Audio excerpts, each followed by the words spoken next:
If I could only think of how to cut you away, I wouldn't be so frightened or scared to be enlightened. It's kind of difficult to keep my mind on a day that I didn't really mind it. It's in my face, I'll find it. The fields of colors fleeting and it's so far from home. The thoughts keep coming forward, I wish I wasn't so bored. Does it really matter if I'm dying alone? I often try to fake it, what's in my face I'll take it.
am the devil.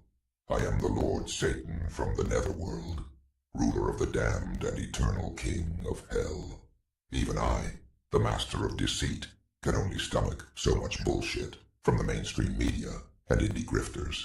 That's why I tune in to Morning Extra with Uncle Warren, because he eliminates my competition, and also because I know I'm gonna see that motherfucker soon.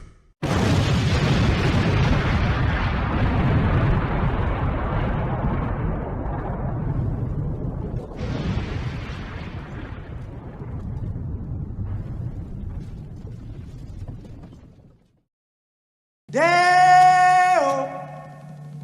Deo.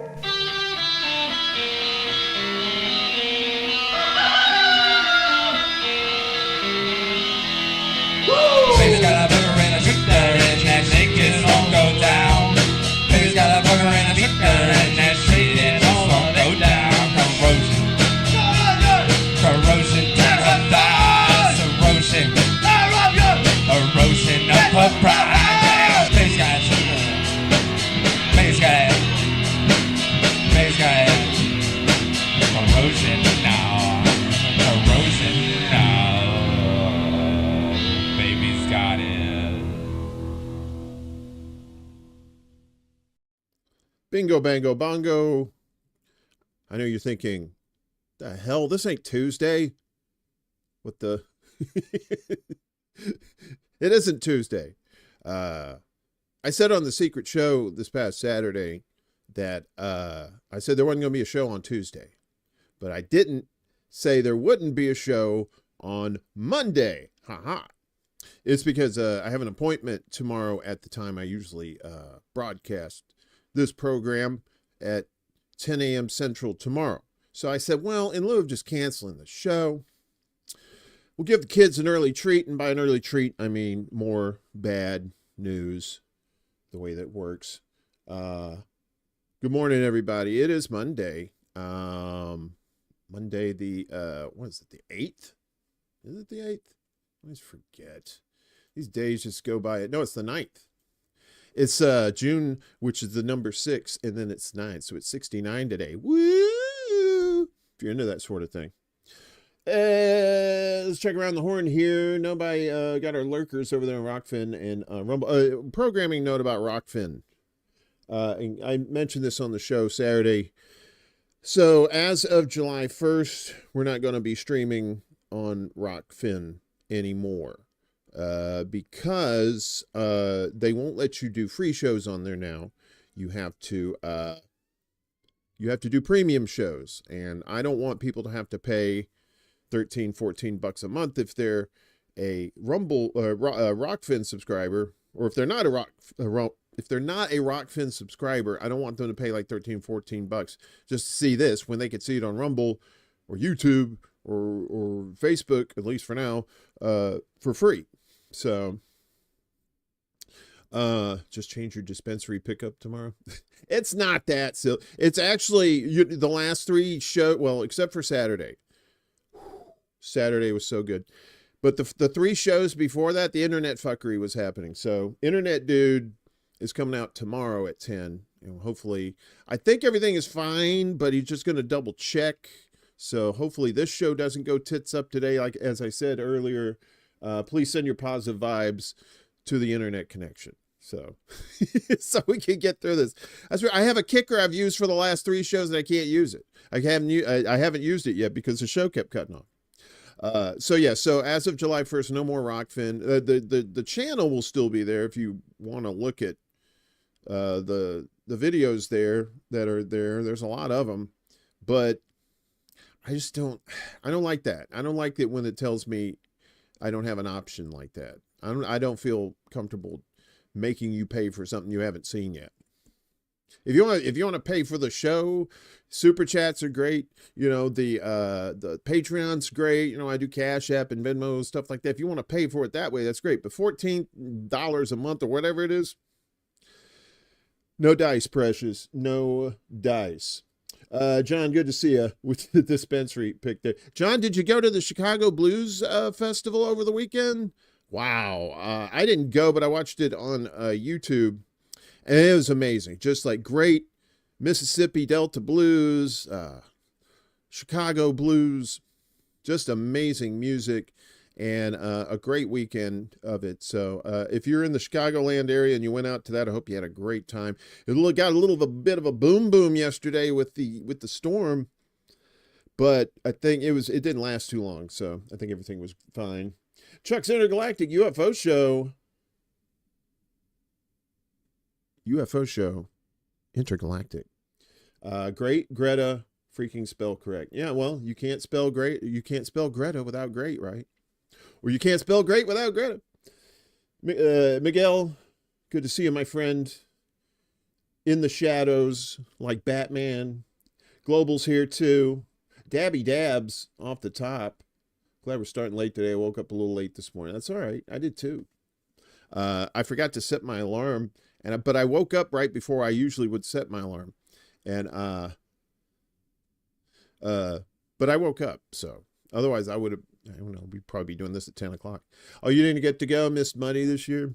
Yeah, but it's fun. It's fun. I think next year I actually want to go out to it because it just seemed like it didn't. They said they had like about 10,000 people there, but they had 3 different stages, and I mean, I don't want to go someplace where it's just like thousands and thousands and thousands of people. But 10,000, if you split it up, I think it's not bad. So, but it was fun. I really enjoyed it. I think that's everybody right now. We got a poll going on here. We're going to talk about Greta in a little bit. That's that story. Is the Freedom Flotilla talking about the one with Greta Thunberg or Thunberg, however you say her name, and taking some supplies to Palestine in a symbolic trip to try and raise awareness of the blockade there and try and get people around the world off their duffs and actually care about Palestine instead of listening to the fucking propaganda. So we got 4 votes so far, and it's kind of split. Well, we got the Freedom Flotilla is legit at and a PSYOP, or is it a PSYOP? Both at 25%. Is it other at 50%?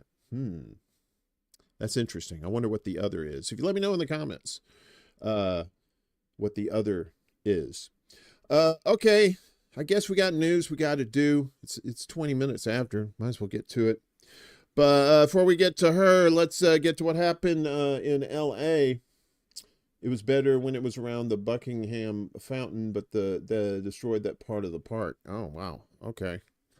Are you talking about the Blues Festival? All right, well, I love Al Mayadeen, but this this headline kind of gets me. Trump sends 2,000 National Guards. I think they meant to say sends 2,000 National Guard troops in LA to quell 2,000 National. That sounds like there's 2,000 National Guard. Anyway, so yeah, death to America. You got to add one more K. Come on. Fuck pigs ice. Free Huepta. So yeah, ICE making raids, and then the people said, fuck you. National Guard troops were deployed to L.A. on Sunday following 2 days of protests sparked by a wave of immigration arrests carried out under Trumpy's aggressive enforcement agenda. Video footage captured Sunday morning showed around a dozen uniformed National Guard members gathered outside a federal building in downtown Los Angeles, where several detainees from Friday's ICE operations are reportedly being held. And here's some of the scenes there of the khaki guys.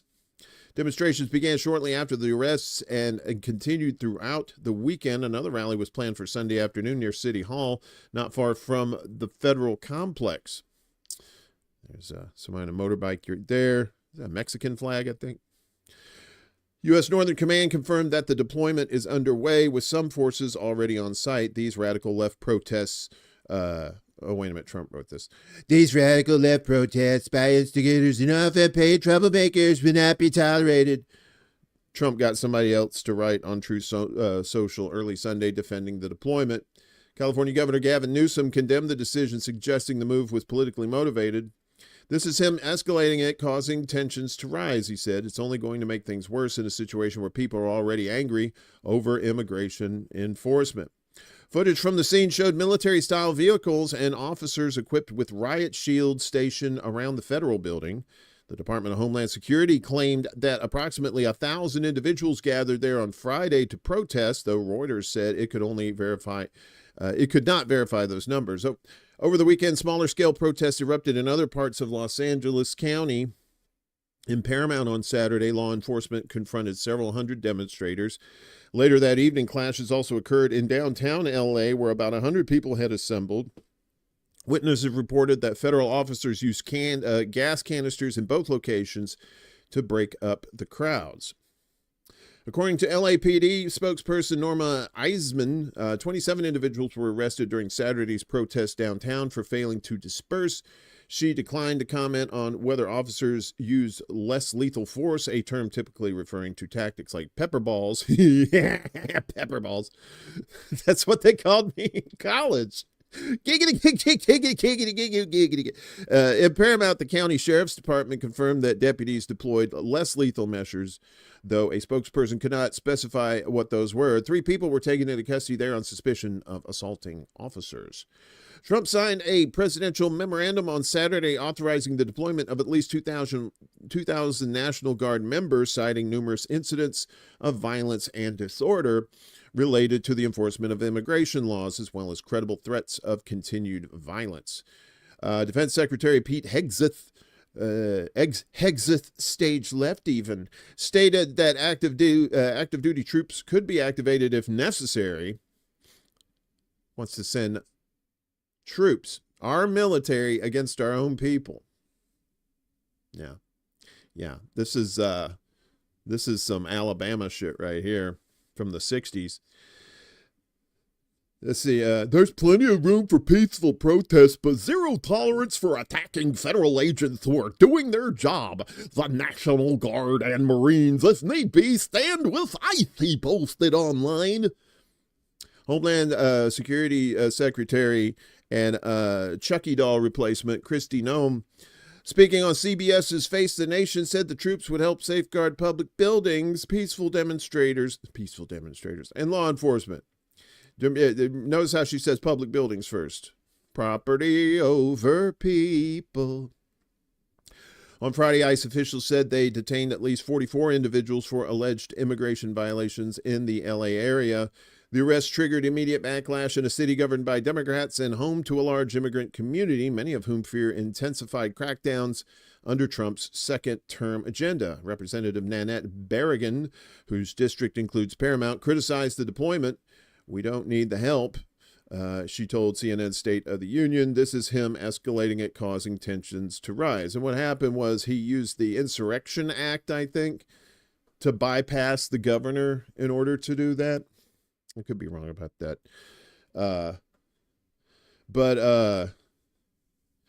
Yeah. And there was that the Waymo car, there was the Waymo cars, the little car, self-driving cars, they were setting them on fire. They lost the name National Guard. They could go back to militia. Yeah, might as well. Might as well. This is where we are, folks. Kill your egregories. Good morning to you. Hope you're doing well.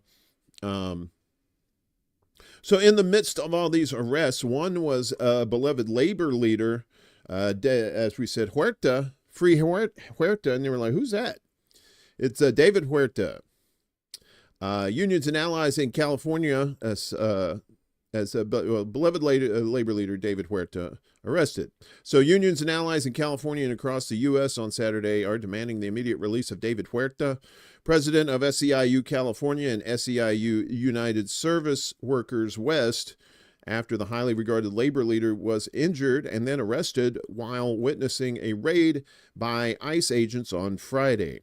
SEIU California members call for the immediate release of our president, David Huerta, who was injured and detained at the site of one of today's ICE raids in L.A., said Tia Orr, executive director of SEIU California, in a statement. In a later update, the union stated that Huerta, a veteran labor leader whose union represents over 45,000 janitors, airport workers, security guards, and other property service workers, had been released from the hospital where he received treatment for injuries sustained during his arrest, but that he remained in custody. The union included remarks from Huerta, who said, "We all collectively have to object to this madness because this is not justice, this is injustice." This is about something much bigger than his arrest, said Huerta. This is about how we as a community stand together and resist the injustice. And that's the thing with like these ICE raids, the community needs to come out and get in the way of these people. You're close to LA, was in Long Beach yesterday. Looting was going on there. Yeah. According to a statement released by the Department of Homeland Security, approximately 44 individuals were administratively arrested in a series of raids at retail stores in the LA area. In contrast, one individual, identified as Huerta, was arrested, quote, for obstruction, quote. Cops love obstruction, right? You don't have probable cause, but you're obstructing their investigation, boy, just by filming them. Of federal officers. This is what fascism looks like, said California State Senator Scott Wiener, a Democrat. Secret police raids, injuring protesters, arresting labor leaders. Hate to tell you, ICE was pretty shitty under the Democrats, too. ICE is just shitty, whoever is president. Doesn't matter. U.S. Attorney Bill Isaley, the chief prosecutor in the Central District of California, claimed in a post on social media that federal agents were executing a lawful judicial warrant at a L.A. worksite this morning when David Huerta deliberately obstructed their access by blocking their vehicle. He was arrested for interfering with federal officers and will face arraignment in federal court today. Let me be clear, I don't care who you are. If you impede federal agents, you will be arrested and prosecuted, said Fuckface. No one has the right to assault, obstruct, or interfere with federal authorities carrying out their duties. That's the feds' jobs to assault you. You can't be copying what the cops do. What the hell's wrong with you people?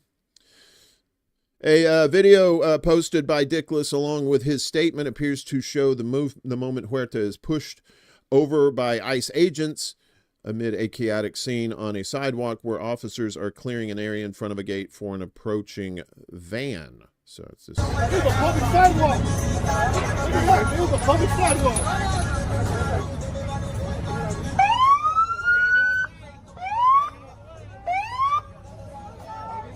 Shame on you! Shame on you! Shame on you! Shame on you! Shame on you! Community! Shame on you! Shame on you! Shame on you! Masks, dark glasses. Shame on you! Why do the cops wear masks? Shame on you! Shame on you! Shame on you! Shame on Why do the cops wear masks? you! Shame on you! I still don't understand that. Get the fuck out!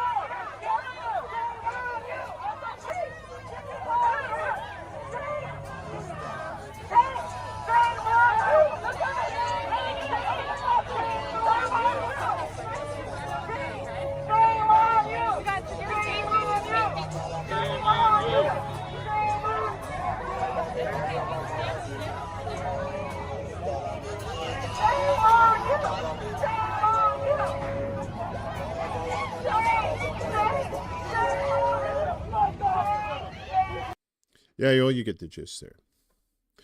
Why are cops wearing masks, huh? Why are you wearing masks? Pigs. Separate footage from a different angle shows Huerta going down backwards due to a forceful push by the officers and landing with his neck and head on a hard concrete curb. Ouch. So.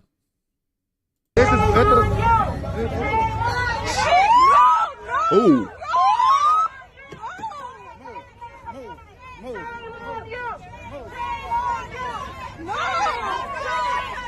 That's what your local tax dollars are paying for, people.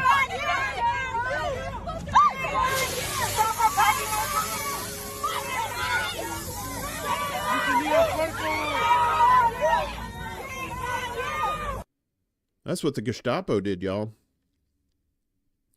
Today, SEIU-USWW President, my friend and constituent David Huerta was thrown to the ground, tased, injured, and arrested for exercising his First Amendment right to observe and document law enforcement activity, said Representative Jimmy Gomez, Democrat out of California, who represents areas of Los Angeles. This isn't just an overreach. It's a nationwide pattern of suppression.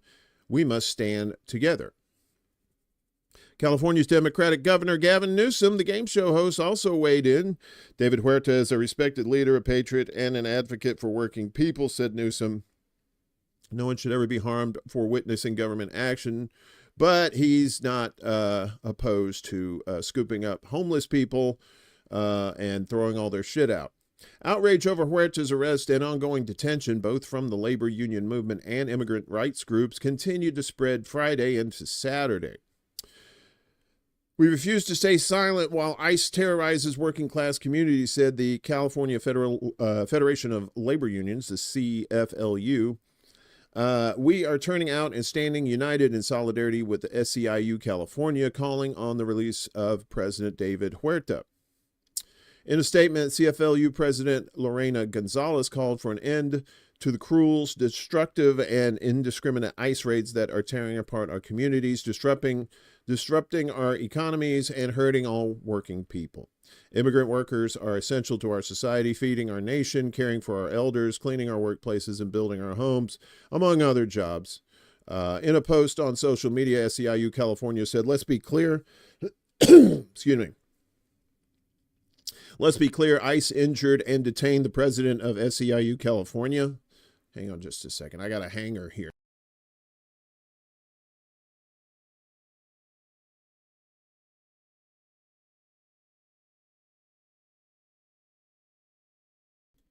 When it just latches onto your vocal cords and you got to talk for 2 hours.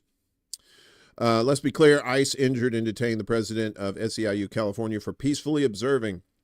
ICE picked the wrong side, the wrong state, the wrong person, and the wrong union. David Huerta stood up, and 750,000 SEIU workers are standing with him. Yeah. So we'll see what happens with that. I mean, if we get some, some general strikes out of this, oh, man, well, I don't know. You hate to see what happens when these people decide to push back. Yeah, there's a hell of a lot more people than there are cops, right? If everybody just nutted up, holy shit, things would be a lot different, you know? But that's how you control people, with fear and ignorance. And unfortunately, that both of those are not at a premium here. As we switch to from militarized police to the military in general, 2/3 of troops who left the military in 2023 were at risk for mental health conditions, a survey has found. This is from Task and Purpose. A mental health survey given to over 50,000 troops on their way out of the military in 2023 found that 2/3 indicated they might have a mental health condition worthy of medical follow-up. But of those identified in the program, more than half refused referrals to a transition program for counseling or other treatment, a government watchdog found. The high rate of potential mental health conditions was reported in a report released Thursday by Government Accountability Office, or the GAO, which examined the Department of Veterans Affairs mental health screening for troops on their way out of the service in 2023 and early 24. The GAO found issues with the way that troops were screened for post-traumatic stress disorder, or PTSD, violence risk, and alcohol use. Given concerns about the risk of suicide and other mental health challenges following service members' separation from military service, it's essential that they receive effective mental health screening prior to separation. Such screening can lead to the early identification of individuals potentially at high risk and help direct them to further assessment, treatment, and intervention, the GAO wrote in a report released last week. About half the troops who displayed mental health risk, the report found, declined referrals to the Department of Defense-run In Transition program, a mental health counseling program aimed at members leaving the service. Studies have found that suicide risk is higher for service members after leaving the military and that the risk increases during their first year of separation. The Department of Defense requires a health exam for service members leaving the military, and the Department of Veterans Affairs does assessments for those filing for disability benefits. To improve coordination between the two agencies, they developed a joint assessment that screens for service members exhibiting signs of depression, suicide risk, alcohol use, post-traumatic stress disorder, and violence risk. The VA had contractors administer 50,500 joint separation health assessments between May 23 and April 2024 to service members who were evaluated for disability benefits. They found that nearly 67% of troops showed an elevation. That says showered, but it should be showed an elevated risk for the specific mental health condition with a need for additional evaluation or intervention, GAO found. The majority of positive screenings included signs of PTSD and depression. In fiscal year 2023, 7% of veterans received disability compensation for mental health, according to data provided by the VA that was included in the report. Of those, 57% received compensation for PTSD, while 13% had major depression disorders. VA and DoD officials told the GAO that the mental health rates were higher than expected in a clinical setting or based on prevalence among the military population. However, previous studies and reports have found that generally troops do not seek mental health care during their military careers because of cultural stigmas and privacy concerns around the impact of their careers. What's up, Choosy? Despite research showing the increasing risk of suicide among recently separated troops and the fact that troops often don't get help for existing mental health conditions, DoD officials told GAO that it is reasonable to assume that the high numbers could be influenced by service members knowing the results would be used to assess their eligibility for benefits like disability compensation. However, because this mental health exam has not been distributed across the DoD, the GAO said it was not possible to compare rates between troops who were separating and applying for disability from those who were not. DoD officials also said that the high number of mental health indications could be due to the timing of the exams and stress associated with leaving the military.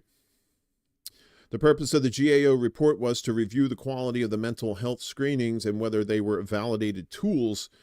In other words, were the surveys themselves and results based on widely accepted scientific and clinical research. The office found that the questions for depression and suicide risk were based on validated tools, but those that asked about alcohol use, PTSD, and violence risk were not. Because of those discrepancies, the GAO determined that the VA and DoD cannot be sure about the effectiveness or reliability of the screening. For alcohol use, the GAO found that the exam had different questions around troops' drinking habits for men and women. While women were asked how often they had consumed 4 or more drinks on one occasion in the previous year, men were asked about 6 or more drinks. For PTSD, the GAO found that the survey relied on scientific research that had primarily looked at older male veterans. The narrow focus of that research, the GAO found, may limit the generalizability, that's not a word, of their findings to a younger and more diverse population separating from military service. Okay. For questions about risk factors of violence, the GAO consulted experts who had disagreed on the effectiveness of the survey. One expert said the violence-related questions were subjective and vague, while a second said responses would be insufficient to determine whether the service member is at risk for hurting others. A third expert, though, thought the questions were reasonable and could be useful. After a service member's evaluation shows a positive result for mental health conditions, doctors are supposed to provide information on the DoD's in-transition program. The GAO found that 52% declined to participate in the program. The program is designed to be free and confidential for troops and veterans going through changes like relocating, returning from deployment, or leaving service. VA officials told GAO they did not have concerns about the number who declined the referrals because they may be seeking mental health treatment elsewhere. Maybe, probably not. They also said it's more important that all service members who screen positive be informed about the in-transition program and provide its phone number. So yeah, and we were talking about this in the IDF too, not too long ago, how some of those cats are having crises of conscience.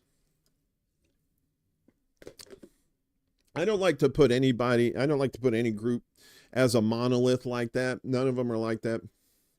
So I would assume there are at least one or two people in that evil place in Israel that are rethinking their life's decisions. And what we see, in the military, they break you down because they want you to be malleable. They want you to be, yes, sir, yes, sir. When you say jump, if you tell me jump, I say how high kind of thing. Because you can't have like individual thinking in the military like that.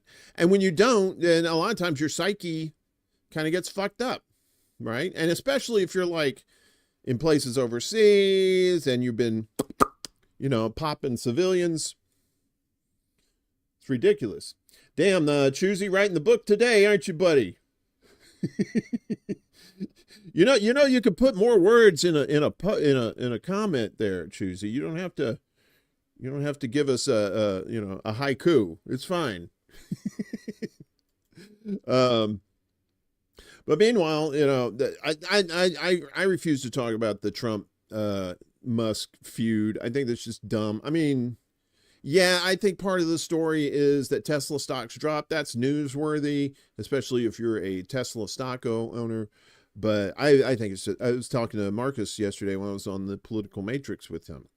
And I said, hey, this is just another distraction. This is just more bullshit. But now the Supreme Court's getting in on the fuckery too with Doge. As a dangerous power grab, a Supreme Court sides with Doge on Social Security data. Defenders of Social Security are responding with critical anger to a ruling by the U.S. Supreme Court Friday that sides with the Trump administration in a legal battle over access to sensitive data of tens of millions of Americans by the Department of Government Efficiency, known as dog shit. The government eviscerating agency first spearheaded by right-wing libertarian and fuckhead piece of shit trust fund baby Elon Musk.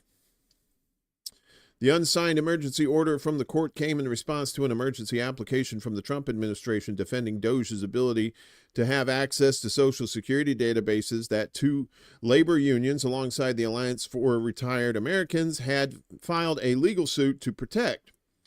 By its ruling, the Supreme Court stayed a lower federal court's ruling that said Doge must disgorge, yikes, and delete any of the data it accessed or downloaded from the agency files. While the underlying case plays out, Doge is now authorized to retain the data and access to the information, which critics say cannot be entrusted to the newly created department and unvetted personnel who control it. This is from Social Security Works. On the tweeters, the Supreme Court decision allowing Doge full unfettered access to the public's sensitive personal Social Security data is a loss for all of us. No one in history, no commissioner, no president, no one has ever had the access that these Doge minions have. This is a sad day for our democracy and a scary day for millions of people, said the coalition behind the challenge in response to the decision. This ruling will enable Trumpy and Doge's affiliates to steal Americans' private and personal data. Elon Musk may have left Washington, D.C., but his impact continues to harm millions of people. We will continue to use every legal tool at our disposal to keep unelected bureaucrats from misusing the public's most sensitive data as this case moves forward. Jesus Christ. While the majority ruling was unsigned, Justices Ketanji Brown Jackson and Elena Kagan backed what was described as a blistering dissent authored by Jackson, countering the determination and warning against continued access for Doge while the case makes its way through the lower courts. On the one hand, there is a repository of millions of Americans' legally protected, highly sensitive information that, if improperly handled or disseminated, risks causing significant harm, she wrote. On the other hand, there is the government's desire to ditch the usual protocols for accessing that data before the courts have even determined whether Doge's access is lawful. Yeah, probably. Yeah. Yeah, and they probably have passed it on to Palantir, too. Max RJ, what's up? 60% of Americans can't afford to live, and 39% of the people will be broke in 10 years. That leaves 1% of the people who will be trillionaires in 10 years. Probably. Max Richtman, President and CEO of the National Committee to Preserve Social Security and Medicare, called the majority's ruling extremely troubling for a host of reasons. We echo the concerns of the minority as articulated by Justice Ketanji Brown Jackson, but that decision creates grave privacy risks by giving Doge unfettered data access despite its failure to show any need or any interest in complying with existing privacy safeguards, said Rickman. It's hard to justify the court's action, especially in light of the incompetent, reckless manner in which Doge has already interfered with the operations of the Social Security Administration, prompting a spike in the new Social Security claims by older people who fear the situation will only get worse. Yes, John, that is probably why you haven't had your SSI approved yet. Mystery! What's going on? Search "this is what PTSD looked like after World War I" in your browser, then click on videos. You may find actual videos as well as America's first research. Yeah. World War I, man. People getting trench foot, just losing limbs and just explosions all around them. And then back, in World War I, they had like mustard gas and shit like that too. It's fucked up.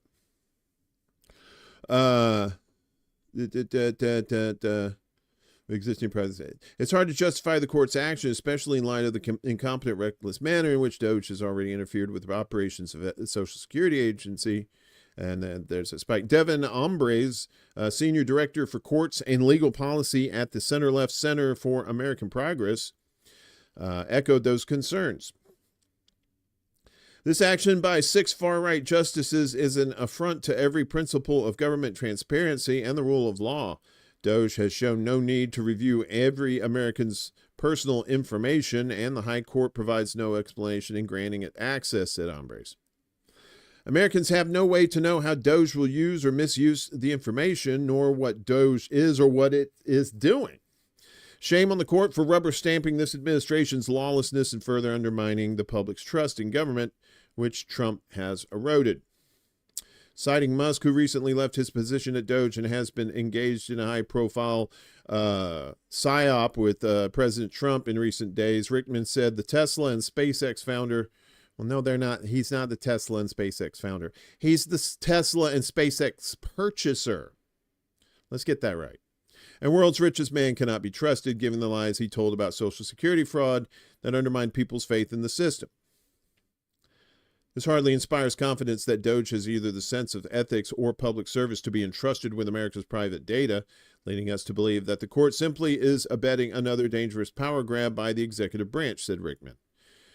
If Americans' personal Social Security data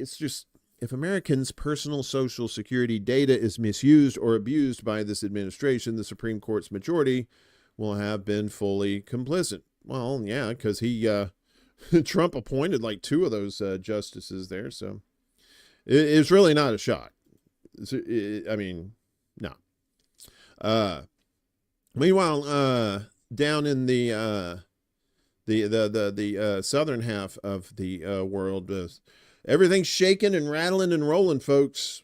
Magnitude 6.3 earthquake hits Colombia's capital, Bogota. So these people outside. A powerful magnitude 6.3 earthquake has shaken the Colombian capital, Bogota, according to the U.S. Geological Survey. The USGS reported on Sunday morning that the quake struck near the city of Parate Bueno in central Colombia, about 170 kilometers east of Bogota. The Colombian Geological Service, however, reported that the magnitude of the shock was higher, registering a 6.5 on the Richter scale. Reporters of the AFP news agency on the ground said buildings shook and sirens sounded around Bogota as people rushed out onto the streets for safety. People gathered in parks and outside buildings in their pajamas as parents tried to calm frightened children while others searched for pets that had run away during the tremor. One elderly woman told AFP that the shake was very strong and she made her way down several flights of steps. Let's see. Al Jazeera's Sanad verified the following videos filmed in the immediate aftermath. So, is this going to... Nope, I didn't think it was going to do that. Son of a bitch.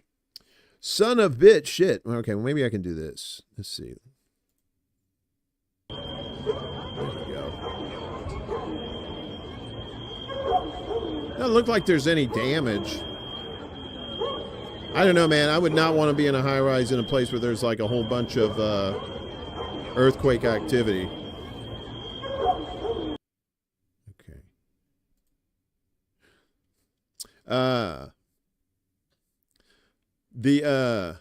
So what this says is these are some images of citizens evacuating in Bogota after the strong 6.4 earthquake felt around 8 a.m. On Sunday. The mayor of Bogota, Carlos Galan, wrote on the tweeters that no one was injured in the earthquake according to preliminary reports. At this time, one person is being treated for an anxiety attack and is being transferred to the central hospital. Well, if the worst of it is an anxiety attack, I guess that's not bad. So far, minor structural damage and some power outages have been reported, but service has already been restored. Galan added, Central Colombia, a zone of high seismic activity, has experienced a similar earthquake before, which was recorded as a 6.2 magnitude quake in 1999, claiming nearly 1,200 lives. So that was a 6.2 back then, a 6.2, and killed almost 20. So since then, I guess they've made it incredible structural developments when it comes to earthquake. And earthquakes ain't no joke, man. I've been in a couple myself. They were very minor, but still nonetheless nerve rattling. You know, what are you saying? Choosy, you're writing a fucking book in the chat. What do you mean you're not there? I can't see myself. Well, everybody else can fucking see it. Jesus, man. The shit going down in Israel. And we're going to get to the Greta Thunberg story in a moment. But first, Italy is saying, we're done with your bullshit. Protesters in Italy's Rome demand end to Israel's war on Gaza. It's nice to see these protests like this. Hundreds of thousands of demonstrators have marched through the streets of the Italian capital, Rome. I guess they were roaming through the streets. Against the war in Gaza in a protest called by Italy's main opposition parties who accused the right-wing government of being too silent. Well, they're fucking Zionists. Of course they're silent. At the start of Saturday's march, protesters held a banner reading, "Stop the massacre, stop complicity." The protest attracted a diverse crowd from across the country, including many families with children. According to organizers, up to 300,000 people participated in the rally organized by the left-wing opposition to ask the government for a clear position on the conflict in Gaza. This is an enormous popular response to say enough to the massacre of Palestinians and the crimes of Bibi, his government. The leader of Italy's center-left Democratic Party, Ellie Schlein, told reporters at the march. There is another Italy that doesn't remain silent, as the Meloni government does, she said, referring to Prime Minister Giorgia Meloni.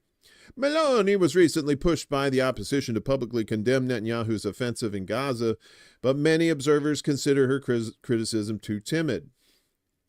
Earlier this week, the Italian leader urged Israel to immediately halt its military campaign in Gaza, saying its attacks had grown disproportionately and should be brought to an end to protect civilians. Ain't gonna protect civilians. What? Israel faces mounting international criticism for its offensive and pressure to let aid into Gaza during a humanitarian crisis with the blockade. Gaza has been under an Israeli blockade for nearly 3 months, with experts warning that many of its 2 million residents are at high risk of famine or starving. Yeah, so the war has killed at least 54,772 Palestinians and wounded over 125,000, according to Gaza's Ministry of Health.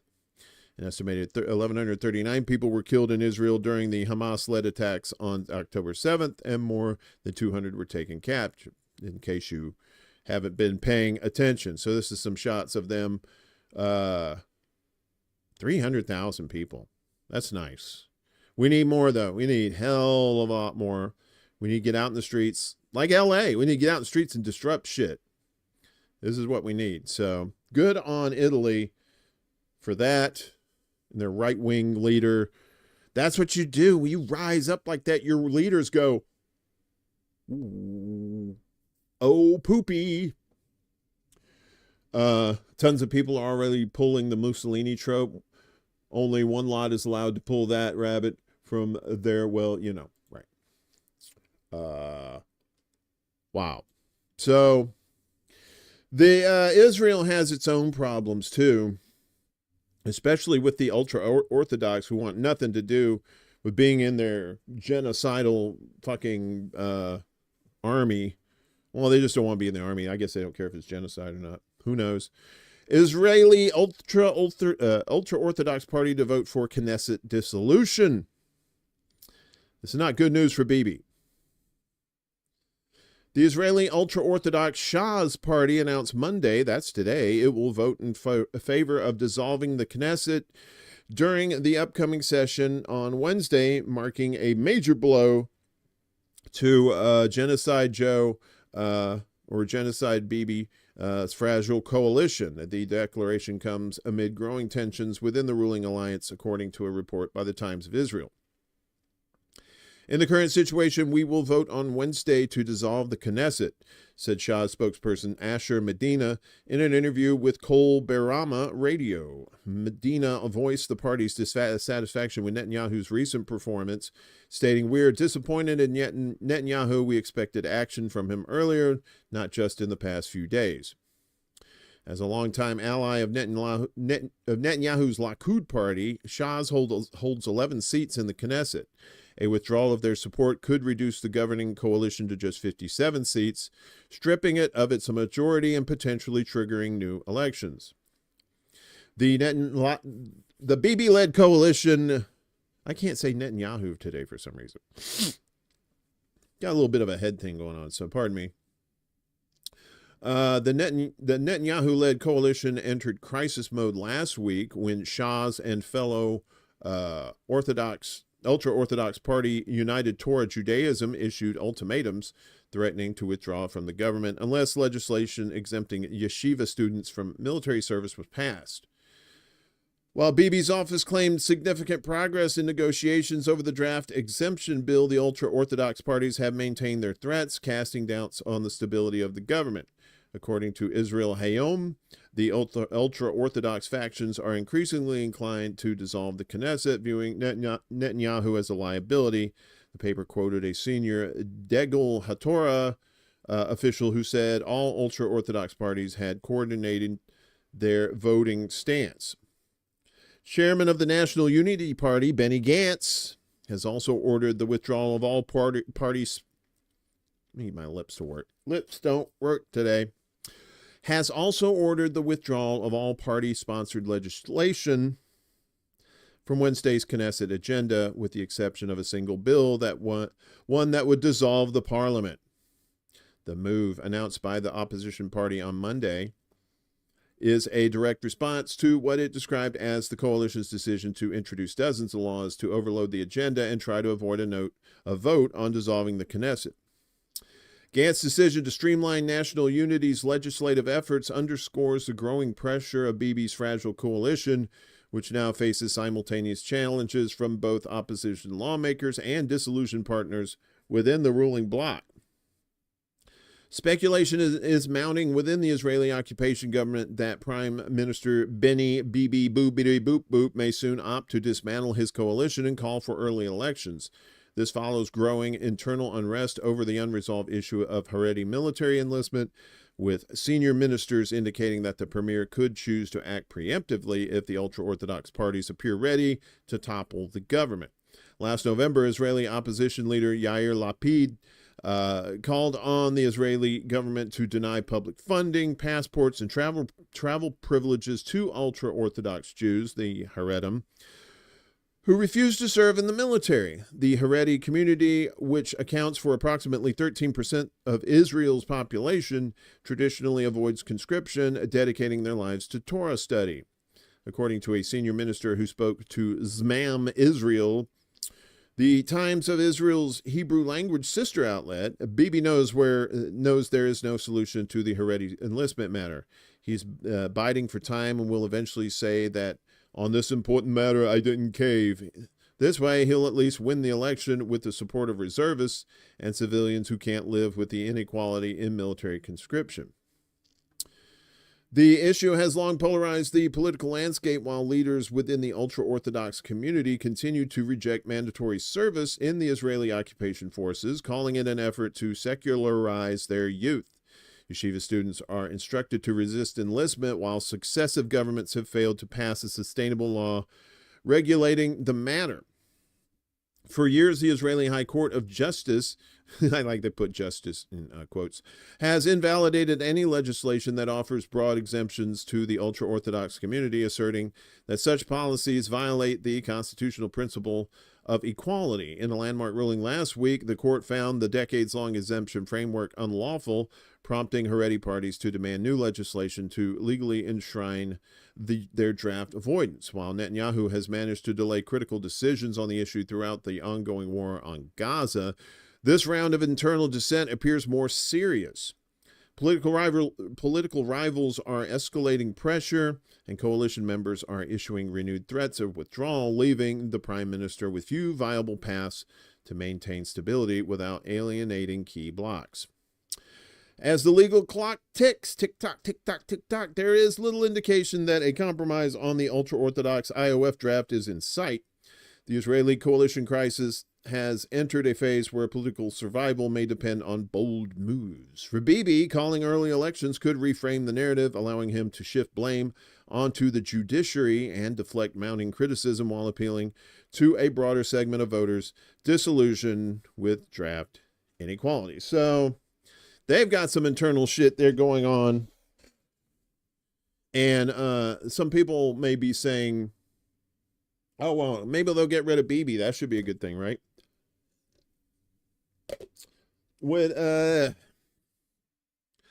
Not necessarily. If you're just replacing a person, they're probably just gonna replace him with somebody even worse. Let's be honest. We did a video on Secret Show the other night with James Lee. I think his channel is called 5149 with James 5149 Show with James Lee.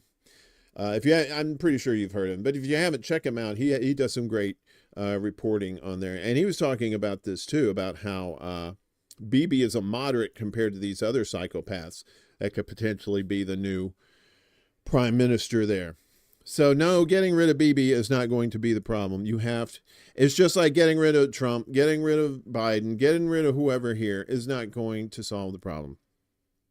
It's systemic. You got to get to the root of the problem. You got to fix it at its source, at its point of origin.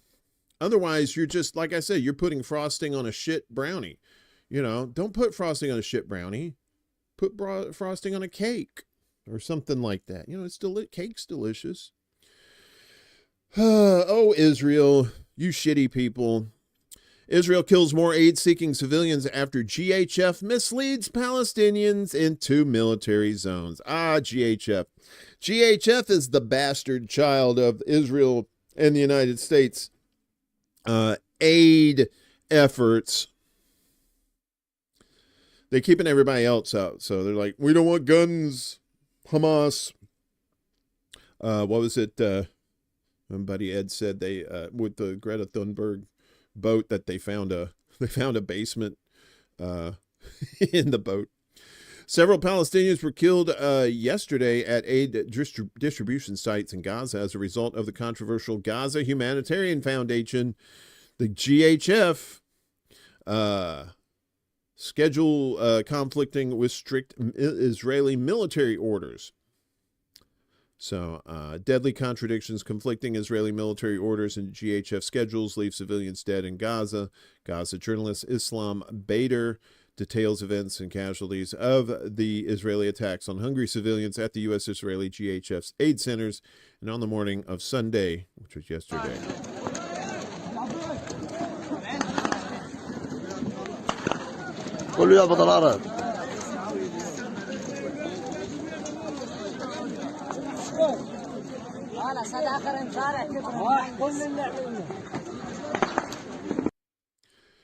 Gaza. Let me see if I can do this. Can I do this? No? Okay. Gaza-based journalist Islam Bader noted on Sunday that GHF has announced that distribution would begin at 5 a.m. at the Netzarim site. However, the Israeli army has classified the area as a closed military zone from 6 p.m. to 8 a.m., and entering it during those hours is strictly prohibited and extremely dangerous. Despite warnings, civilians arrived early. The distribution ended by 6:30 a.m. due to a severe shortage of aid parcels. Some frustrated civilians began dismantling parts of the site, prompting U.S. private contractors to use pepper spray in response. The U.S. private contractors. Those motherfuckers. Pepper spray. You need pepper spray when you're trying to help people. Israeli troops then opened fire, killing one person and injuring 15 at the Tal al-Sultan GHF site in the southern city of Rafah. Starving Palestinians arrived early as well at around 5 a.m. While they were waiting, Israeli tanks, gunboats, and snipers opened fire on the gathering, killing 4. GHF did not announce until after the deadly attack that the site would open at 12 p.m. Over 110 Palestinian aid seekers have been killed by Israeli army forces since the U.S.-Israeli aid mechanism in Gaza was launched last month, according to numbers released by the Gaza government media office. Around 600 starving Palestinians have been injured and 9 remain missing. On Saturday, Israeli forces killed at least 8 Palestinians waiting near a GHF aid distribution point in Al-Akawa near Rafah. Israel's 11-week blockade of the Strip is leading to famine in Gaza, which UN officials recently called the hungriest place on earth. Wow. Israel began allowing some trucks loaded with food to enter the Strip on May 19th, but so far only a trickle of aid has reached Palestinians. So this GHF, first they, we still in the air? Okay. First they started kettling people into places that, yeah, you need to go here to get your aid. Boom, boom, boom, boom, boom. Then they said, okay, well, you can go here. It'll start doing it at 6 a.m. And they're trying to erase these people. They're trying to erase these people off the planet to get their fucking land. It's just really fucking disgusting. So let's talk about Greta. They got the boat. Israeli forces seize Gaza aid boat carrying Greta Thunberg, or Thunberg, however you say it. Israeli naval forces boarded and seized a charity vessel carrying Swedish activist Greta Thunberg, which had tried to break the naval blockade of the Gaza Strip today. Well, that's actually yesterday. The British-flagged yacht Madeleine, which is operated by the pro-Palestinian Freedom Flotilla Coalition, had aimed to deliver a symbolic amount of aid to Gaza later on Monday and raise international awareness of the humanitarian crisis there. She put out this video in advance. If you see this video, we've been intercepted and kidnapped in international waters by Israeli occupation forces or forces that support Israel, Thunberg said in a video released by the FCC, filmed before the vessel was captured. I urge all my friends, family, and comrades to put pressure on the Swedish government to release me and the others as soon as possible. The Israeli Foreign Ministry confirmed that the vessel was under Israeli control. Israel has called Thunberg an anti-Semite, of course. I'm amazed they didn't call her Hamas, too, and dismissed the aid ship as a stunt. The selfie yacht on the celebrities is safely making its way to the shores of Israel. The passengers are expected to return to their home countries, the ministry wrote on the tweeters. All passengers were safe and unharmed. It later added they were provided with Sammys and water. The show is over, they said. Rima Hassan, a French member of the European Parliament, who is also on board, posted on tweeters that the crew had been arrested by the Israeli army in international waters around 2 a.m. See, because they're in international waters, you can't arrest people in international waters. That's what the kids call illegal. A photograph showed the crew seated on the boat, all wearing life jackets with their hands in the air. That's them there. Israel's foreign ministry later distributed a photo showing Thunberg in a green hat and orange life vest, smiling while a soldier held out a sandwich. What's the fucking sandwiches? The yacht is carrying a small shipment of humanitarian aid, including rice and baby formula. The foreign ministry said it would be taken to Gaza. Yeah, right. They probably blew up that boat. The tiny amount of aid that was on the yacht and not consumed by the celebrities will be transferred to Gaza through real humanitarian channels, it wrote. Yeah, if they think GHF is a real channel. The Swedish Foreign Ministry said it was in contact with Israeli authorities.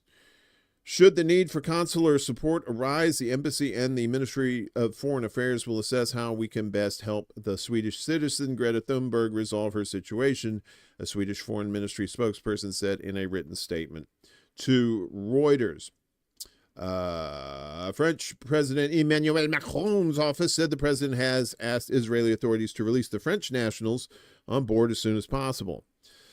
The French and Spanish foreign ministry said they had requested consular protection for their citizens abroad.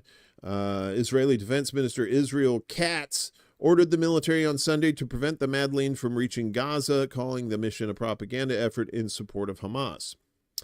Katz said he had instructed that the boat's arrival at Ashdod port, the activists will be shown videos of atrocities committed during the, oh God.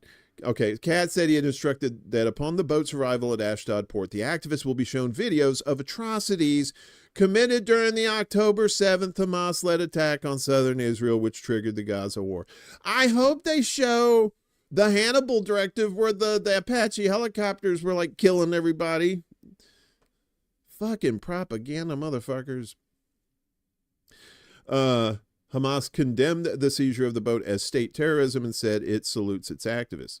Israel has imposed a naval blockade on the coastal enclave since Hamas took control of Gaza in 2007, saying it aims to stop weapons from reaching the militant group. The blockade has remained in place. Israel says okay. The United Nations Special Rapporteur on Human Rights in the Palestinian Territories, Francesca Albanese, has supported the FFC operation. On Sunday, urged other boats to challenge the Gaza blockade. Madeleine's journey may have ended, but the mission isn't over. Every Mediterranean port must send boats with aid and solidarity to Gaza, she wrote. And that leads us to our poll that we have here on YouTube. So the Freedom Flotilla I have here is A, legit, B, a psyop, or C, other.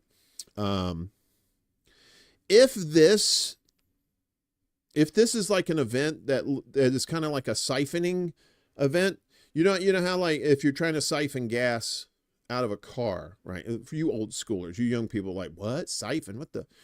You have to get amount of flow going through the tube. So you suck on the hose, giggity, and get that flow of gas to come through. And then once you get that going, you can put that gas into the tank, and it's just like kind of like a natural pump, right?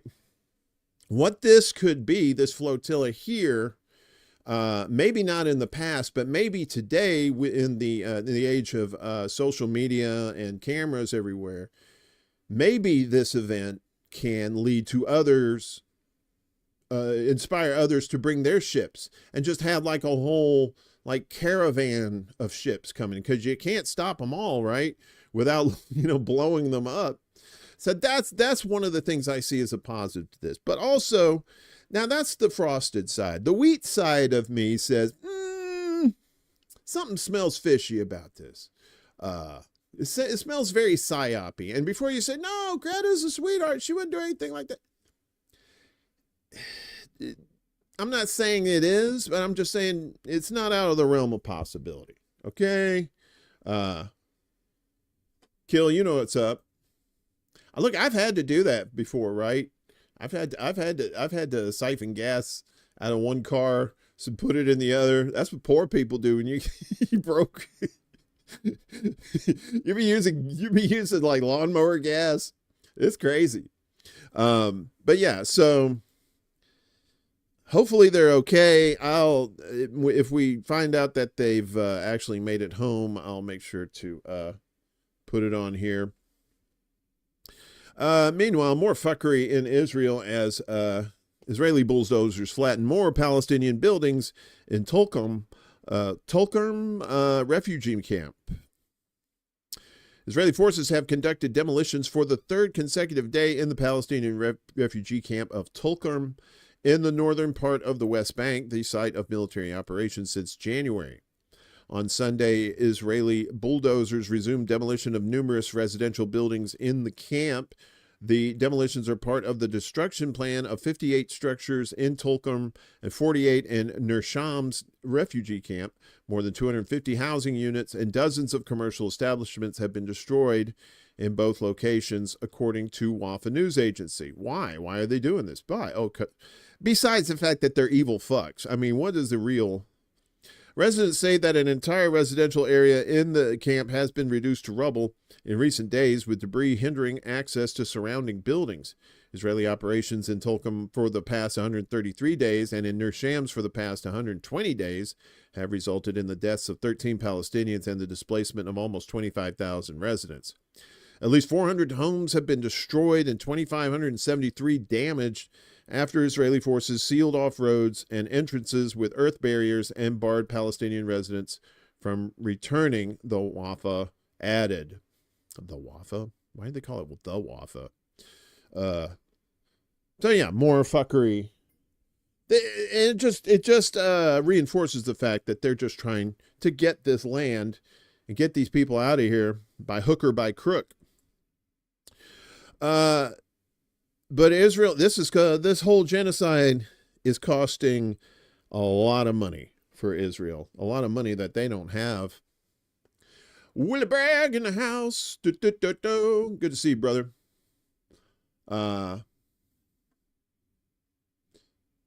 Israel raises record $5 billion in bond sales to U.S. investors as Gaza genocide strains economy.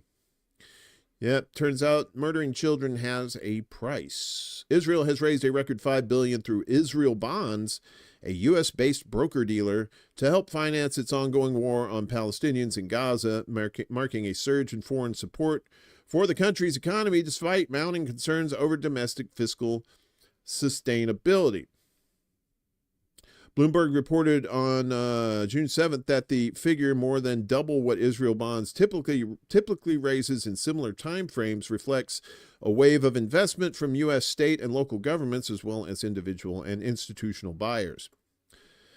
October 7 changed everything, said Danny Nava, CEO of Israeli Bonds, referring to the 2023 Hamas-led attack on Israeli settlements and military bases to break the 17-year siege on Gaza.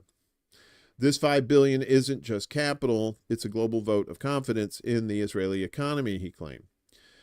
Since the start of... Yeah, it's a global vote of confidence.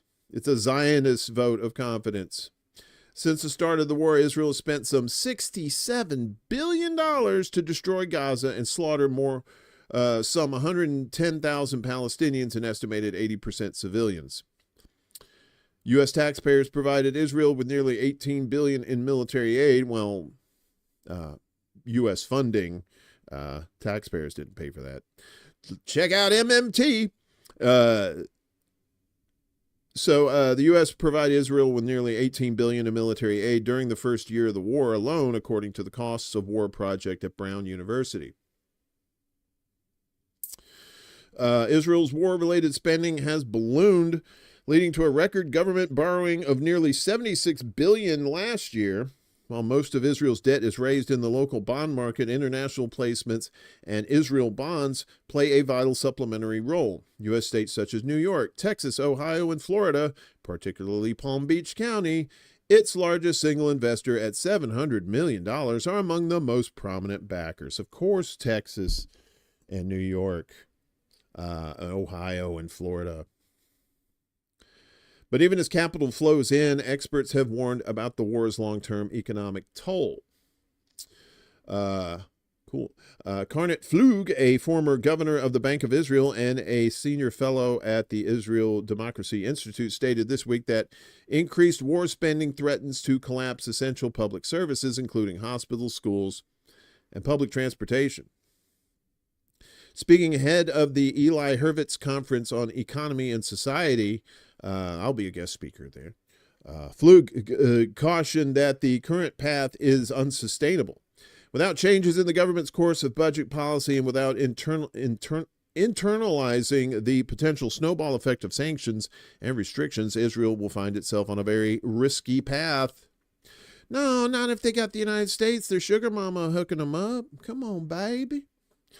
As taxes rise and public services deteriorate, she warned that the burden is falling disproportionately on high productivity, tax-paying Israelis, many of whom are the most mobile and capable of leaving the country. Flug urged the government to reassess its budget priorities and reduce dependence on wartime borrowing, citing Israel's heavy reliance on human capital and infrastructure for future growth. Meanwhile, the Iranians said, uh-oh, we got some shit on you, motherfucker. Woo! How's everybody doing? Let's take a little sippy poo break. Oh, so good, so tasty. Ooh, let me clutch my pearls. Peace dove. U.S. must revoke states' oaths to Israel now. Yeah, that's funny. That is funny how they try to ban BDS, right? It's so stupid. All of this shit is in plain sight too, right? And you got people screaming from the rooftops about this shit, and you still have people who are just like, no, Israel's cool, right? You know, because of the Holocaust. Well, But meanwhile, Iranian security minister reveals major intelligence haul on Israel. Oh, he's like, I got you now, bitches. Iranian intelligence minister Ismail Khatib has officially announced that Iranian intelligence services have acquired a vast cache of highly sensitive documents related to the Israeli occupation's nuclear and military infrastructure, calling it a major breakthrough in the country's intelligence capabilities. Uh-oh. In televised statements reported by Iranian media, Khatib described the operation as complex, extensive, and multifaceted, involving the recruitment of individuals to access high-level sources. Though details of the mission remain classified, he confirmed that the operation had taken place some time ago, but was only now being disclosed for security reasons. Khatib stated that the materials obtained include comprehensive files on the Israeli regime's nuclear facilities, strategic military projects, and intelligence coordination with Western states, particularly the good old US of A. The minister emphasized that these files strengthen Iran's offensive capability, suggesting significant shift in Tehran's strategic positioning. We obtained complete nuclear documents and documents on the entity's relations with the United States and other countries, Khatib said, referring to the Israeli regime. This is not merely about the thousands of pages. This is an intelligence treasure of strategic, operational, and scientific value. He noted that the information was safely transferred into Iran, but declined to specify how, citing the sensitivity of the methods used. The ways in which these documents were brought into the country are just as important as the documents themselves, Khatib added. For now, we are withholding those details. Calling it a very significant intelligence event, Khatib said the mission marks one of the most important intelligence operations in recent years. What we obtained is truly a treasure in terms of strategy, operations, and practical military planning, he said. Iranian state television reported that further revelations will be made soon, with Khatib expected to disclose select details of the operation and the contents of the documents in the coming days. While the specific impact of the documents remains unclear, Iranian officials are framing the event as a major intelligence victory against Israel amid an ongoing shadow conflict between Tehran and Tel Aviv, involving cyber warfare, covert operations, and proxy engagements across the region. Israel remains adamant on its path to force Iran to cease any form of uranium enrichment, something Iran has repeatedly refused, asserting its right to enrich uranium. According to a Wall Street Journal report published on May 30th, Israel is increasingly alarmed that the U.S., in its efforts to secure a renewed nuclear deal with Iran, might make concessions on what it views as essential and non-negotiable conditions. See, the U.S. wants them to have no enrichment whatsoever, and of course that's influenced by Israel. Bibi has consistently argued that a bad deal is worse than no deal. No, that's not right. A bad deal is always worse than no deal. You ever seen Deal or No Deal? Come on. Echoing Israel's deep reservations about the current nuclear negotiations, analysts cited by the Wall Street Journal have pointed out that Israel would struggle to carry out a successful military strike against Iran's nuclear facilities without backing from their bitch baby mama, the U.S. A Wall Street Journal source familiar with Israel's strategic planning said the Israeli occupation had prepared to execute a military strike against Iran earlier this year. Still, it delayed the operation following a request from the Trump administration, which sought to preserve space for diplomatic negotiations. So I think that's funny that, like I said, don't have countries as heroes. That's kind of silly, but it's kind of cool when they do stuff like this, especially if it's against a nation that is like pure evil at this point. Yeah, so that's the thing. Don't fuck with Iran, right? You can't do I was telling Marcus yesterday, you can't do a ground invasion in Iran. It's too mountainous. It'd be like trying to take over Afghanistan. And, the cities, but everybody else will be just up in the mountains, So Iran is pretty pissed at the U.S., too, as they say no sanctions relief in U.S. nuclear proposal. So not only does the U.S. want them to not have any enrichment, they're not going to lift the sanctions either. So Iran's like, wow, that's a great deal. What? I mean, no. Iran's parliament speaker said on Sunday that the latest U.S. proposal for a nuclear deal does not include the lifting of sanctions. State media reported as negotiations appear to have hit a roadblock. As you imagine it would. CBC voter, what's up? Good to see you, buddy. Those of you joining late, we're doing a Monday show today because I'm not doing one tomorrow. And then hopefully we'll be back on Friday. So taking care of some internet issues tomorrow. So hopefully everything will be hunky-dory. Then you heart Persian folks. Excellent.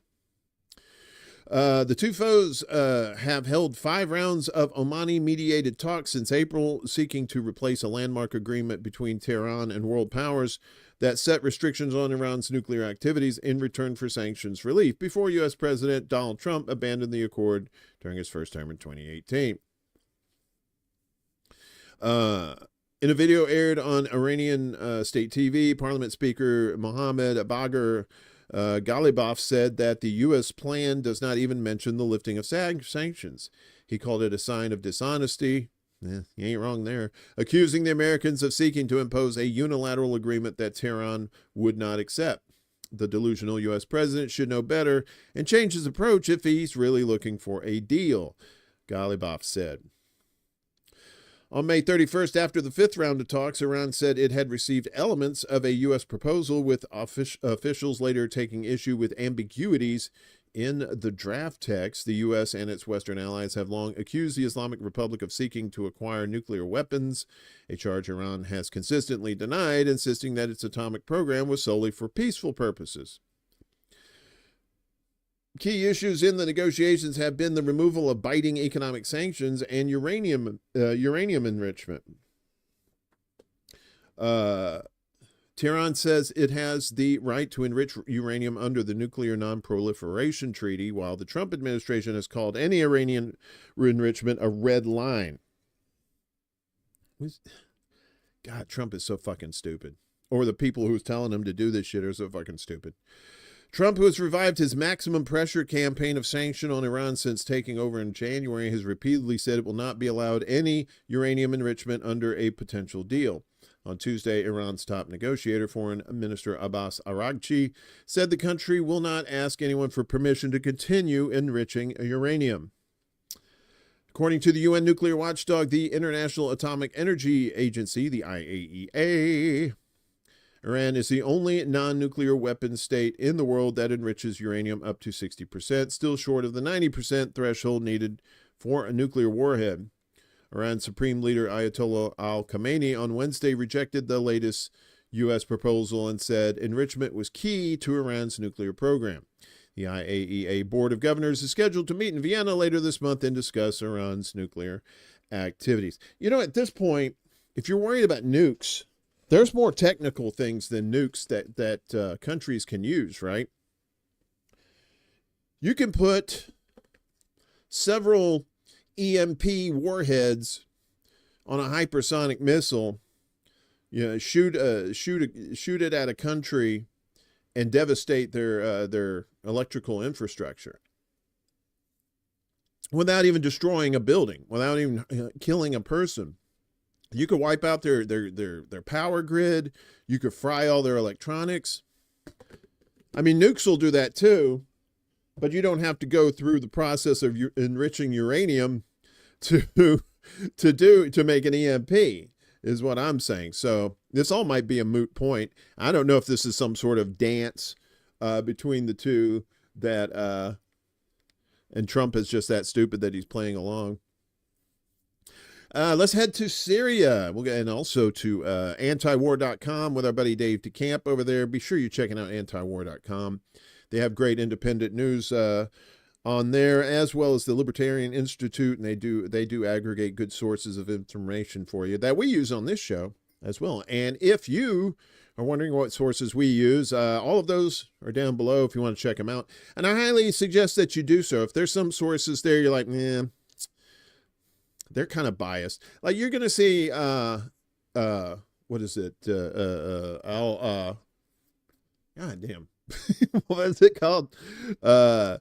Anyway, you're going to see some on there that you're going to be like, but we don't necessarily depend solely on them, right? Sometimes you can get information from a news source that's kind of shady that, you can check if it's the broken clock, if they're actually correct or not, if you cross-reference it with other sources. So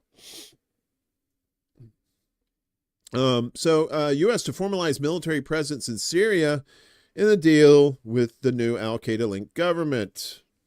Al-Qaeda.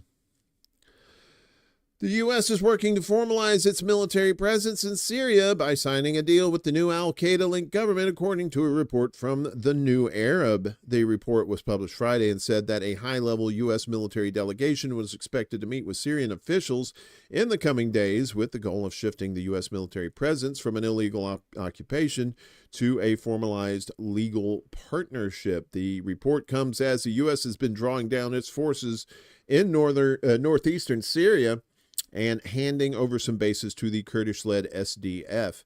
The U.S. is expected to maintain only one base in Syria. Yeah, you got to have at least one. The Al-Tanf garrison in the south, which is situated where the borders of Syria, Iraq, and Jordan converge. From Al-Tanf, the U.S. helped its proxy militia known as the Syrian Free Army, previously known as the Revolutionary Commando Army, join in on the offensive led by Hayat Tahrir al-Sham, also known as HTS, that ousted former Syrian President Bashar al-Assad on December 8th last year. Look at that shit.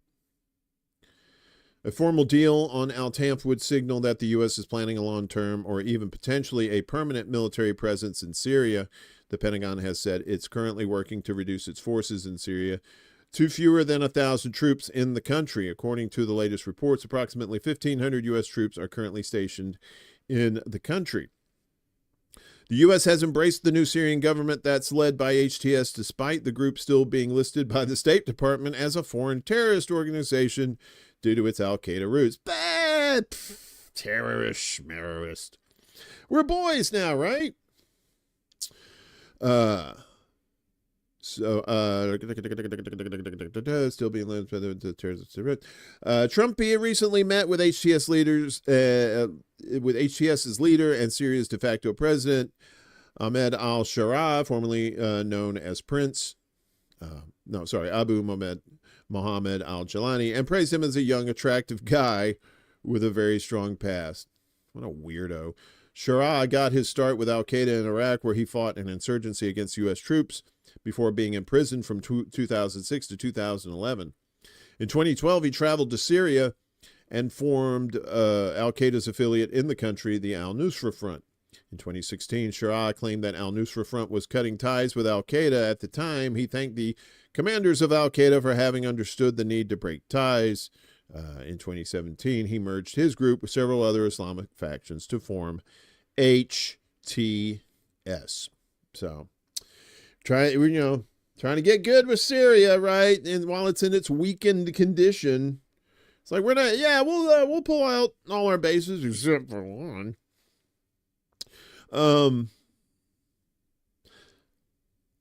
Syrian Kurds, no peace with Damascus without decentralization. So Syria is still dealing with the Kurds. Salih Muslim, head of foreign relations for the Democratic Union Party, PYD, pretty young ding, has firmly rejected any attempt to dissolve or absorb the governance and military structures of North and East Syria into a centralized Syrian state. In an interview with Özgür Yeni Politika on June 5th, Muslim outlined the Democratic Autonomous Administration of North and East Syria, AINS, red lines for any future political settlement with Damascus, emphasizing the need for decentralization and preservation of the Kurdish-led Syrian Democratic Forces, the SDF, as a unified structure. There is no question of the kind of integration claimed by Turkey or the regime, Muslim said.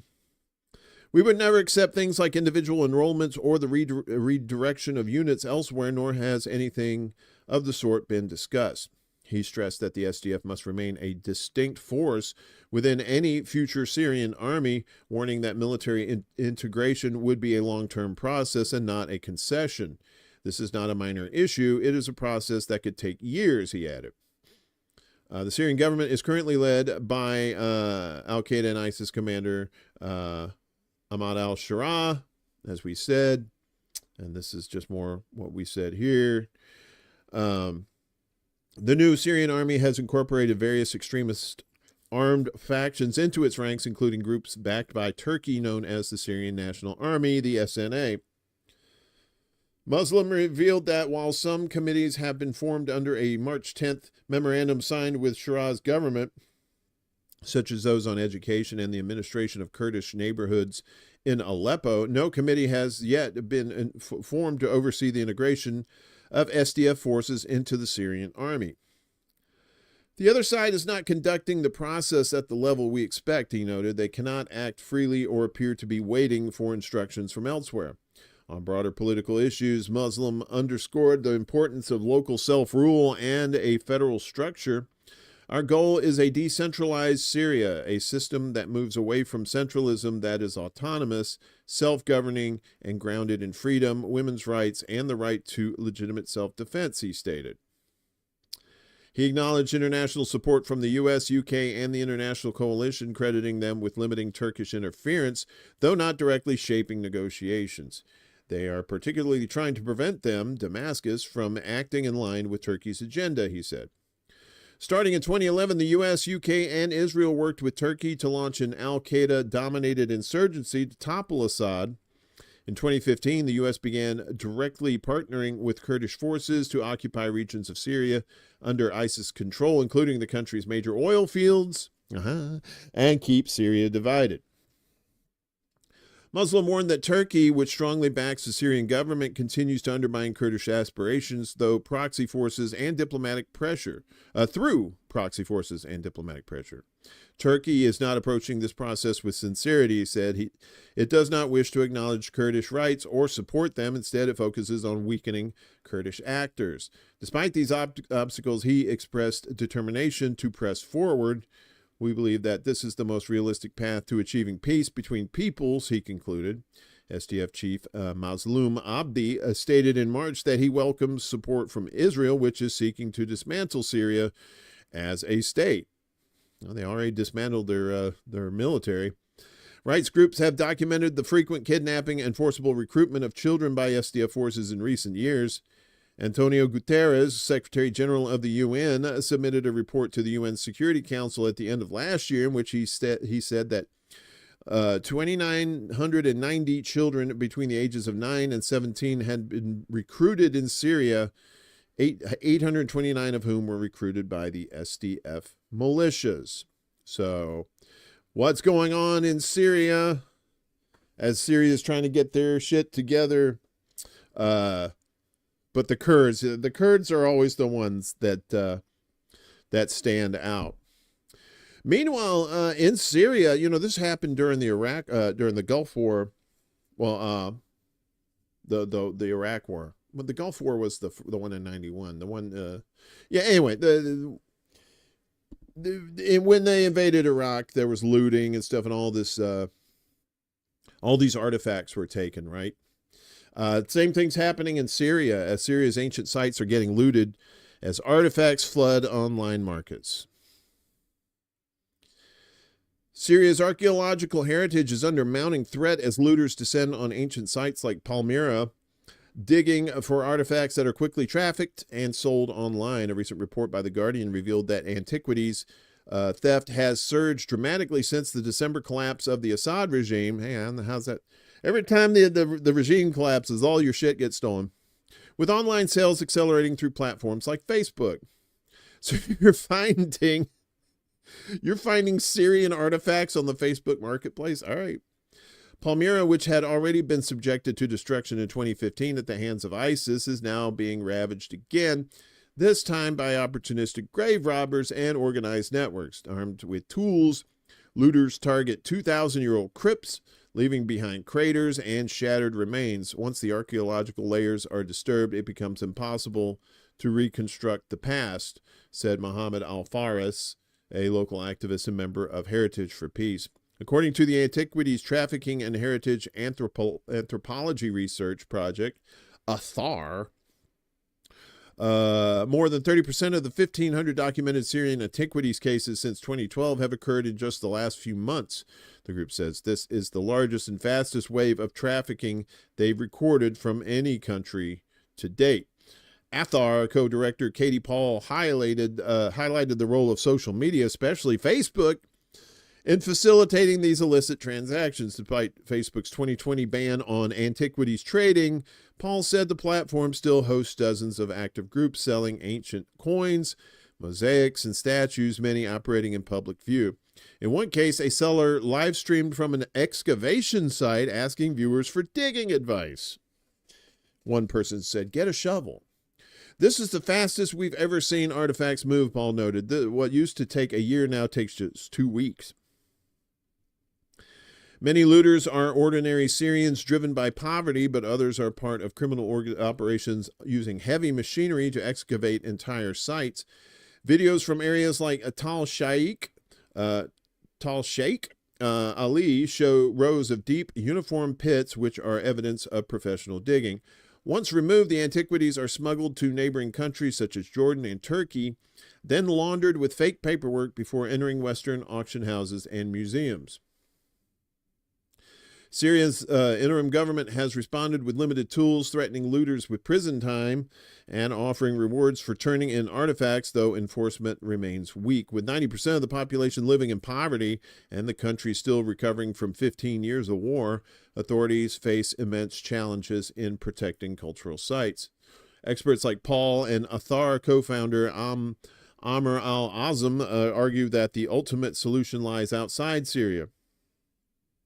We focus too much on the supply side, Azam said. If there were no demand in the West, there would be far less incentive to destroy Syria's heritage.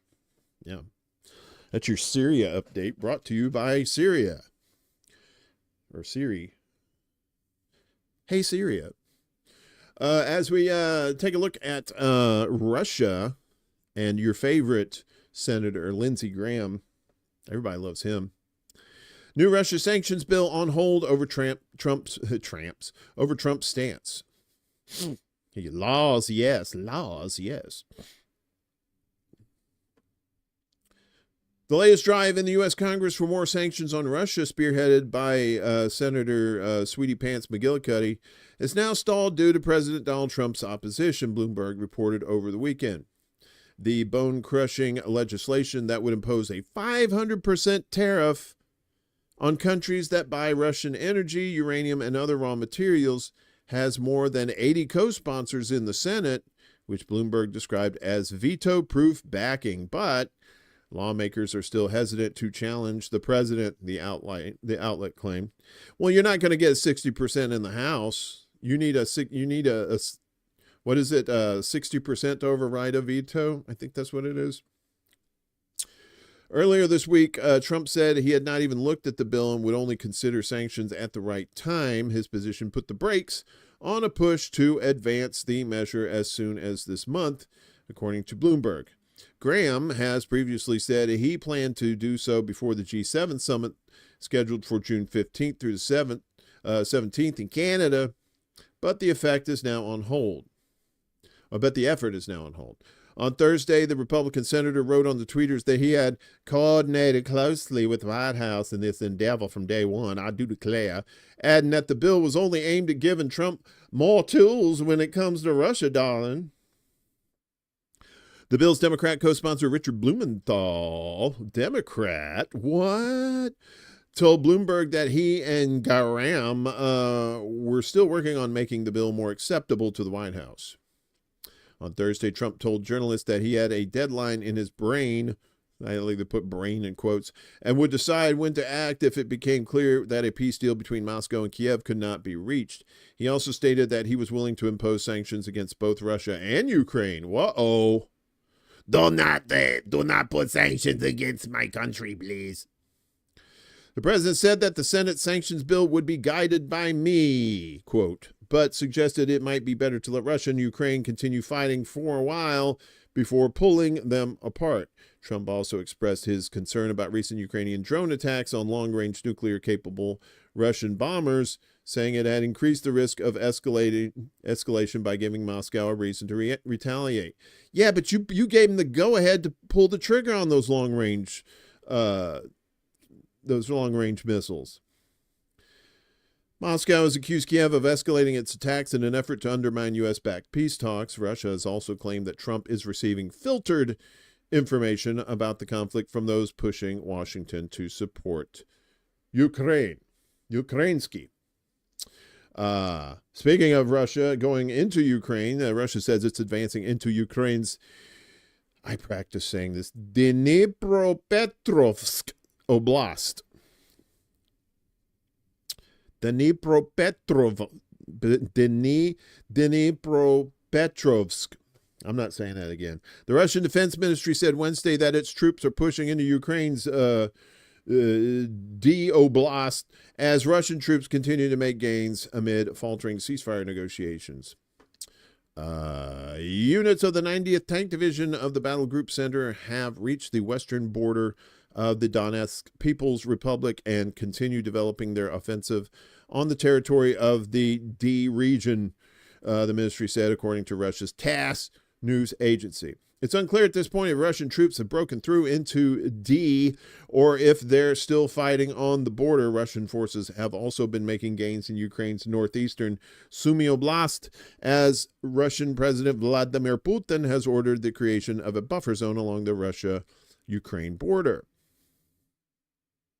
Former Russian President Dmitry Medvedev said Sunday that Ukraine would face new realities on the ground due to its failure to recognize the realities of war at the negotiating table.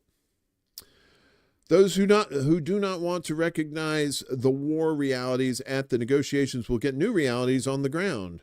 Our armed forces have begun an offensive in the D region, said Medvedev, who currently serves as the deputy of Russia's Security Council. Moscow's conditions for ending the war include the Ukrainian withdrawal from the 4 oblasts Russia annexed in 2022, Donetsk, Luhansk, Kherson, and Zaporizhia. Ukraine has vowed that it won't cede any territory or recognize the areas Russian forces currently control as part of Russia. Both sides have said that they will continue the negotiations and that they are proceeding with a prisoner swap that was agreed upon during the last round of direct negotiations held in Istanbul, not Constantinople, on June 2nd. But fighting continues to rage across the front line, and heavy Russian missile and drone attacks have been hitting targets across Ukraine, while Ukrainian drones continue to target Russian territory. Finally, in our news block, this happened last week, but it bears repeating. As outspoken liberal leader Lee elected South Korea's president. They finally have a president that they haven't impeached. Closing period of political tumult. He's like, yay, I'm only going to be in office for like 2 weeks. Lee Jae-myung, who rose from childhood poverty, becomes South Korea's leading liberal politician, vowing to fight inequality and corruption. Yeah, right. Will become the country's next president Wednesday, which is a couple days after an election that closed one of the most turbulent chapters in the young democracy. Lee, the candidate of the liberal opposition Democratic Party, is taking office for a full single 5-year term, succeeding Yoon Suk-yeol, a conservative who was felled over his stunning yet brief imposition of martial law in December. Boy, those conservatives love some martial law, don't they? Freedom lovers under martial law. It was unclear whether Lee's election would cause any major immediate shift in North Korea's foreign policy. Lee, previously accused by critics of tilting toward China and North Korea and away from the U.S. and Japan, has repeatedly stressed South Korea's alliance with the U.S. as the foundation of its foreign policy. The toughest external challenges awaiting Lee are Trumpy's tariff policies and North Korea's advancing nuclear program. But experts earlier said whoever becomes president can't do much to secure major progress in South Korea's favor on those issues. So they finally get a president. Yay, Christmas. South Korea, man. I can't believe that. That's still martial law out of nowhere. It wasn't like there was crazy there was like crazy, violence in the streets and stuff like that. Dude just said, kind of bored. You want to do some martial law? What do you think? Marcus Cage in the house. What's up? Good to see you, my friend. Thanks for having me on your show yesterday, brother man. That was so much fun. I sent out a post on my little community post thing there. So and it's a link to Marcus's channel. Be sure you're subscribed to the Political Matrix, and help our pals in independent media that need the help. So good stuff over there. And we had really good conversations. Went off track many times, which is totally fine. Because we always do that anyway. So, but we always bring it back. We bring it back, we go way out, but then we circle back. So it's always a good time with Marcus. I appreciate you. Yes. Oh, thank you. So, if you say nice things about Trump, or about Israel, chances are, if you're in the mainstream media, you're going to be okie dokie. Or if you say bad things about Trump and you get permission to do that, that's fine. But somebody over at ABC, you said too much on the Twitters, Lucy. You so stupid. The sharing of biased and False news has become all too common on social media. More alarming, some media outlets publish these same things that are true without checking facts first. Unfortunately, some members of the media use their platforms to push their own personal bias and agenda to control exactly what people think. And this is extremely dangerous to our democracy. All right, so ABC News suspends correspondent Terry Moran over Twitter post attacking Trump and and human golem Stephen Miller. ABC News on Sunday suspended a senior correspondent following a since-deleted social media post where he criticized White House Deputy Chief of Staff Stephen Miller and President Trump. Shortly after midnight on Sunday, senior national correspondent Terry Moran wrote on the tweeters that Miller is, quote, richly endowed with the capacity for hatred, unquote. Moran continued, quote, he's a world-class hater. I've seen Stephen Miller at the Player Haters Ball from Dave Chappelle. Moran also lambasted Mr. Trump, claiming his hatred is, quote, only a means to an end, and that end is his own glorification. The post was removed early Sunday morning, and Moran has not publicly said anything since. An ABC News spokesperson confirmed that the news division suspended Moran pending further evaluation of the incident. And here's their bullshit statement. ABC News stands for objectivity and impartiality in its news coverage and does not condone subjective personal attacks on others. Unless it's Bernie Sanders or unless it's Putin. The spokesperson said in a statement to CBS News, the post does not reflect the views of ABC News and violated our standards. The White House went on the offensive against Moran on Sunday with Press Secretary Carolyn Leavitt taking a break from her shopping channel gig, responding to Moran's comments Sunday, calling it unhinged and unacceptable. Miller posted on social media that Moran's full public meltdown shows that the privileged anchors and reporters narrating and gatekeeping our society have been radicals adopting a journalist's pose. Vice President J.D. Vance also weighed in, calling Moran's post a vile smear on Miller and that it's dripping with hatred. As it happens, I know Stephen quite well, Vance continued, and he's motivated by love of country. He's motivated by a fear that people like Terry Moran make rules that normal Americans have to follow, but well-connected people don't. Fucking Vance. I hope that guy's not going to be the next. Well, it doesn't matter who the next president is. It's all going to be shit. In April, Moran interviewed Trump in the president's first major broadcast appearance in his second term. Moran has been with ABC News since 1997 and has covered the 9/11 attacks and the Iraq War. In December last year, ABC News settled a defamation suit with Trump, agreeing to contribute $15 million to his presidential foundation and museum. The lawsuit, brought on by Mr. Trump, accused anchor George Snuffleupagus of acting with malice or with a reckless disregard for the truth for incorrectly reporting that a jury found Trump liable for rape in the E. Jean Carroll case rather than sexual abuse.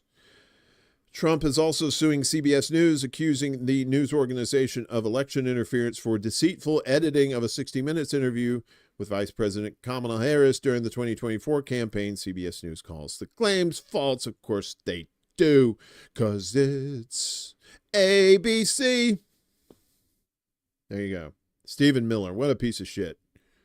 Good on Moran, but, maybe it's too little too late. Who knows?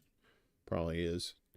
Conference to recognize Palestinian state shifts to gradual steps. Okay, so you've heard about, France was supposed to announce by June that they were going to recognize a two-state solution, or they were going to recognize Palestine. And then they're saying, oh, wait, our Zionist masters have told us this is not good. Macaroni. A planned peace conference in Saudi Arabia, initially expected to catalyze the recognition of a Palestinian state, has scaled back its ambition. How about that? Instead of issuing a joint declaration, the event will now aim to agree on incremental steps towards recognition, The Guardian reported, citing diplomatic sources. That sounds like some Democrats, right? Their pragmatic bullshit. Scheduled through June 17th through the 20th, the conference, co-sponsored by France and Saudi Arabia, was initially envisioned as a historic moment wherein a bloc of countries, potentially including France and the UK, would formally recognize Palestine. However, diplomats now say such a move will be deferred in favor of practical measures to lay the groundwork for future recognition. What? Gradual steps, gradual steps. French President Macron, a chief backer of the initiative, has described the recognition of Palestine as a moral duty and political requirement, but nevertheless, French officials have reportedly assured their Israeli counterparts that the conference will not serve as the moment of recognition. Don't worry, baby. We're not going to do it now. We may never do it, but we're going to tell them we're going to do it later. That goal, they say, will emerge only if preconditions are met, chief among them a permanent ceasefire in Gaza, the release of Israeli captives. It's always these fucking Israeli captives. Reforms within the Palestinian Authority, or in the Israeli Authority, and an end to Hamas's governance in Gaza, none of which is probably going to happen. France and Saudi Arabia have created 8 working groups focused on laying the foundation for a two-state solution. Macaroni will also host a civil society gathering under the Paris Peace Forum banner just prior to the main event. The UK will oversee the humanitarian track among the working groups, which also include economic viability, international law, post-war reconstruction, and long-term peace narratives. Another initiative titled Peace Day is set to imagine the mutual benefits of a peaceful resolution. While the U.S. and Israel have attended preliminary discussions, neither has spoken at these sessions, leading to speculation that they may boycott the conference entirely. And this comes as Israel continues to oppose Palestinian self-determination. Recent polling shows that only 20% of Israeli voters support a two-state solution, while 56% of Israeli settlers favor the transfer of Arab citizens of Israel to other countries. Israel has recently approved the plan to construct 22 new settlements in the occupied West Bank, the largest expansion in decades. Israeli Security Minister Israel Katz described the expansion as a, quote, strategic move that prevents the establishment of a Palestinian state. They don't want a two-state solution. Also, Macaroni's initiative was labeled disastrous by Israel's ambassador to France, Joshua Zarka. Sounds like a Flash Gordon villain. Zarka. Recognition of a Palestinian state was once seen as the final outcome of a broader two-state peace process. Now, amid growing skepticism over Israel's intentions, European governments are considering recognition as a tool to pressure Tel Aviv into re-engagement. Last year, Ireland, Spain, and Norway formally recognized Palestine. Macaroni has stated he would only extend recognition under a future Palestinian government without Hamas, a position echoed by the UK. In an open letter to Macaroni, the elders, a group of former senior UN officials, argued that recognition should be treated as a matter of principle, not as leverage. Anne-Claire Legendre, Macaroni's Middle East advisor, said the conference should mark a transformative milestone for the effective implementation of the two-state solution. We must move from words to deeds, and we must move from the end of the war in Gaza to the end of the conflict, she added. Legendre has met with both Israeli officials and Palestinian Prime Minister Mohammed Mustafa to discuss long-term regional strategies. Israeli media reported that French officials have pointed out that recognition remains on the table, but not as a product of the conference. This will remain a bilateral subject between the states. Meanwhile, UK Foreign Secretary David Lammy, expected to attend the conference, faces mounting pressure from MPs to adopt a firmer stance against Israel. Hamish Falconer, that's an interesting name, the UK's Middle East minister, acknowledged this week that London's traditional wait-and-see approach is being reconsidered. He cited recent Israeli rhetoric rejecting the two-state solution as a key reason for this shift in UK policy. The UK is seeking assurances about the future governance of Gaza, particularly that Hamas will not play a role in governments. Meanwhile, France hopes that recognition by a group of Western nations could be balanced by Arab states, normalizing ties with Israel. However, Saudi Arabia remains firm in its stance. Crown Prince Mohammed bin Salman The conference's co-host has repeatedly asserted that Israel is committing genocide, a sentiment widely echoed in Saudi public opinion. As such, Saudi recognition of Israel appears off the table for this foreseeable future. So yeah, that's a while back. Was it a few months ago? Macaroni Brain there said, "Yeah, we're going to recognize it by June," and then they were like, somebody went, Zionist. I cannot do it now. I don't know what to tell you. Fucking people, man. Meanwhile, Cambridge students hit out at injunctions criminalizing Palestine encampment. Activists have hit out at a number of University of Cambridge colleges after they obtained court injunctions criminalizing pro-Palestine encampments on campus. Interim injunctions were obtained by Trinity College and St. John's College earlier this week after campaigners re-established encampments in protest at what they said was a failure by the university to divest from Israeli companies. A lawyer for the college has asked for injunctions to be made final and to last 12 months, arguing that the protests have been disruptive to students taking exams and that the colleges are concerned about the environment of fear and intimidation created by mass protesters. Pearl clutch, let me clutch my pearls. Cambridge for Palestine, C4P, said the move amounts to criminalizing protests on campus. The group posted footage on their Instagram page appearing to show police earlier this week threatening protesters with imprisonment. Speaking to Middle East Eye on Saturday, a spokesperson for C4P, who preferred to remain anonymous, said the university was aiming to obscure a consensus among the student body that rejects the university's longstanding partnership in genocide. Just months ago, when Cambridge enacted its first anti-protest injunction, over 1,000 students, faculty, and staff members united to condemn the university's repressive and racist action, they said. Our university is isolating itself with blatant defense of Zionist violence, and we will not allow it to go unchecked as it bankrolls scholasticide and mass murder. MEE contacted the University of Cambridge for comment, but had received no response at the time of publication. C4P said Trinity College holds investments in companies such as Elbit Systems, Caterpillar, L3 Harris Technologies, and Barclays, despite the university's previous commitment to review its responsible investment policy following a similar months-long encampment last year. Hey, what's up, Bella? There is no hell. There's only France. Frank Zappa. Thank you, brother. The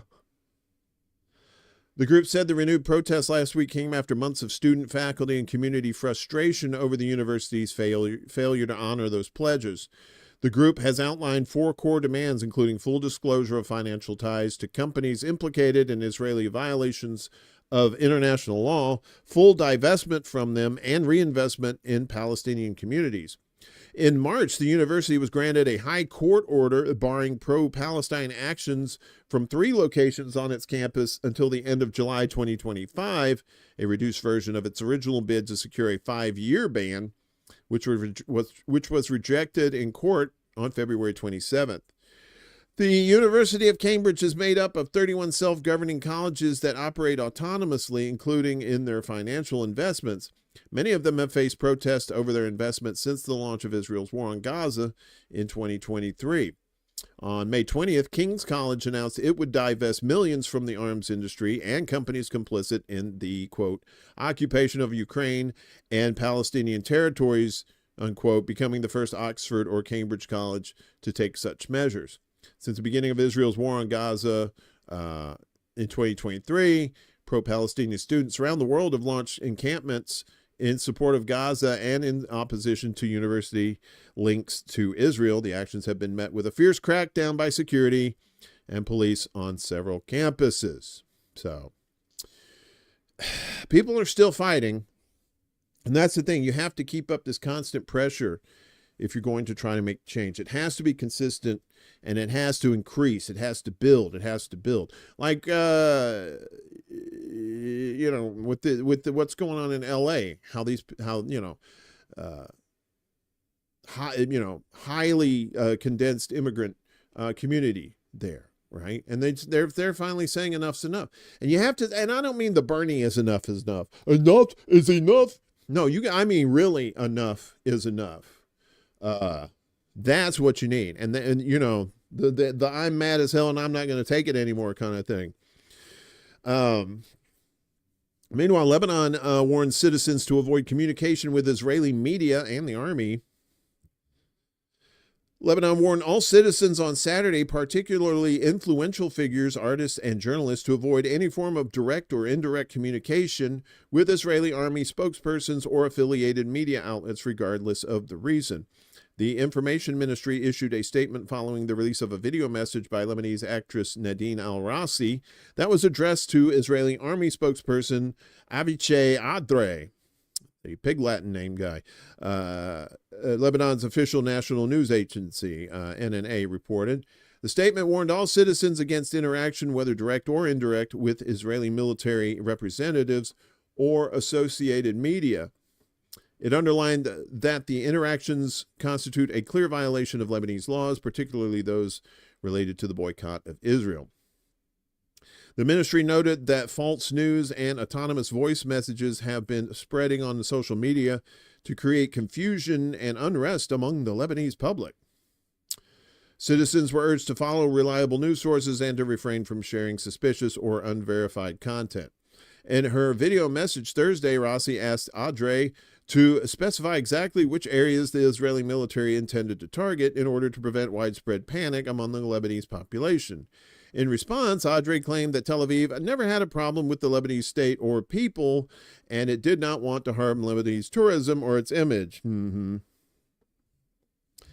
Greater Israel, y'all. Following evacuation threats issued Thursday, Israeli warplanes carried out 8 airstrikes on Beirut's Danei district. It marked the 4th major attack on Danei since a ceasefire agreement that took effect last November. Because Israel always breaks ceasefires. They always do. Civilians in Danei have begun fleeing the area in the wake of the Israeli threats. Israel says it retrieved the body of Hamas's Mohammed Sinwar. I put this down here because I always call bullshit on Israel. If no one else verifies it, then I call it bullshit. The Israeli army claimed on Sunday to have retrieved the body of slain Hamas leader Mohammed Sinwar in the Gaza Strip. The army's chief spokesperson, Effie Defrin, which sounds like some sort of nasal congestion medicine, told Israel Hayom and the Jerusalem Post that the military recovered Sinwar's body from underneath the European hospital located near Khan Yunis in southern Gaza following a military operation. Doesn't it sound like Effie Defrin? Ask your doctor if Effie Defrin is right for you. Side effects may include Zionism. Defrin claimed that Sinwar was recovered from an underground compound alongside 10 other bodies he called terrorists, but whose identities have yet to be revealed. Hamas have not yet commented on Israel's media claims. Israel has often claimed that Hamas has bunkers under Gaza's hospitals without providing evidence. Sinwar's body is being held in Israel, Israeli media added. On May 13th, Israeli warplanes launched a large-scale attack on the vicinity of the European hospital in Khan Yunis, claiming to only target senior Hamas figures, which they always claim, yeah, we're going after the military. Oh, look, everybody's Hamas, even little kids. The army reportedly used a bunker buster bomb in their attack on the hospital. At least 28 people were killed in the attack, including patients who were headed to the medical facility for treatment. The Gaza Civil Defense said Israel had hit the area for a second time on the same day as they were carrying out a rescue mission for those wounded in the earlier strike. At the time, the official Israeli broadcaster Khan quoted an unnamed Israeli source as saying that, quote, the target of the attack was Mohammed Sinwar. Sinwar took over the leadership of the Gaza Strip and its armed wing, the Izz al-Din al-Qassam brigades, following the death of big brother Yahya Sinwar. Yahya Sinwar was killed in October 24 in the southern city of Rafah amid a string of Israeli assassinations of high-profile Hamas figures. Sinwar's last living moments were captured by cameras showing the Hamas political bureau chairman draped in a Palestinian keffiyeh and wearing military attire as he battled the Israeli army.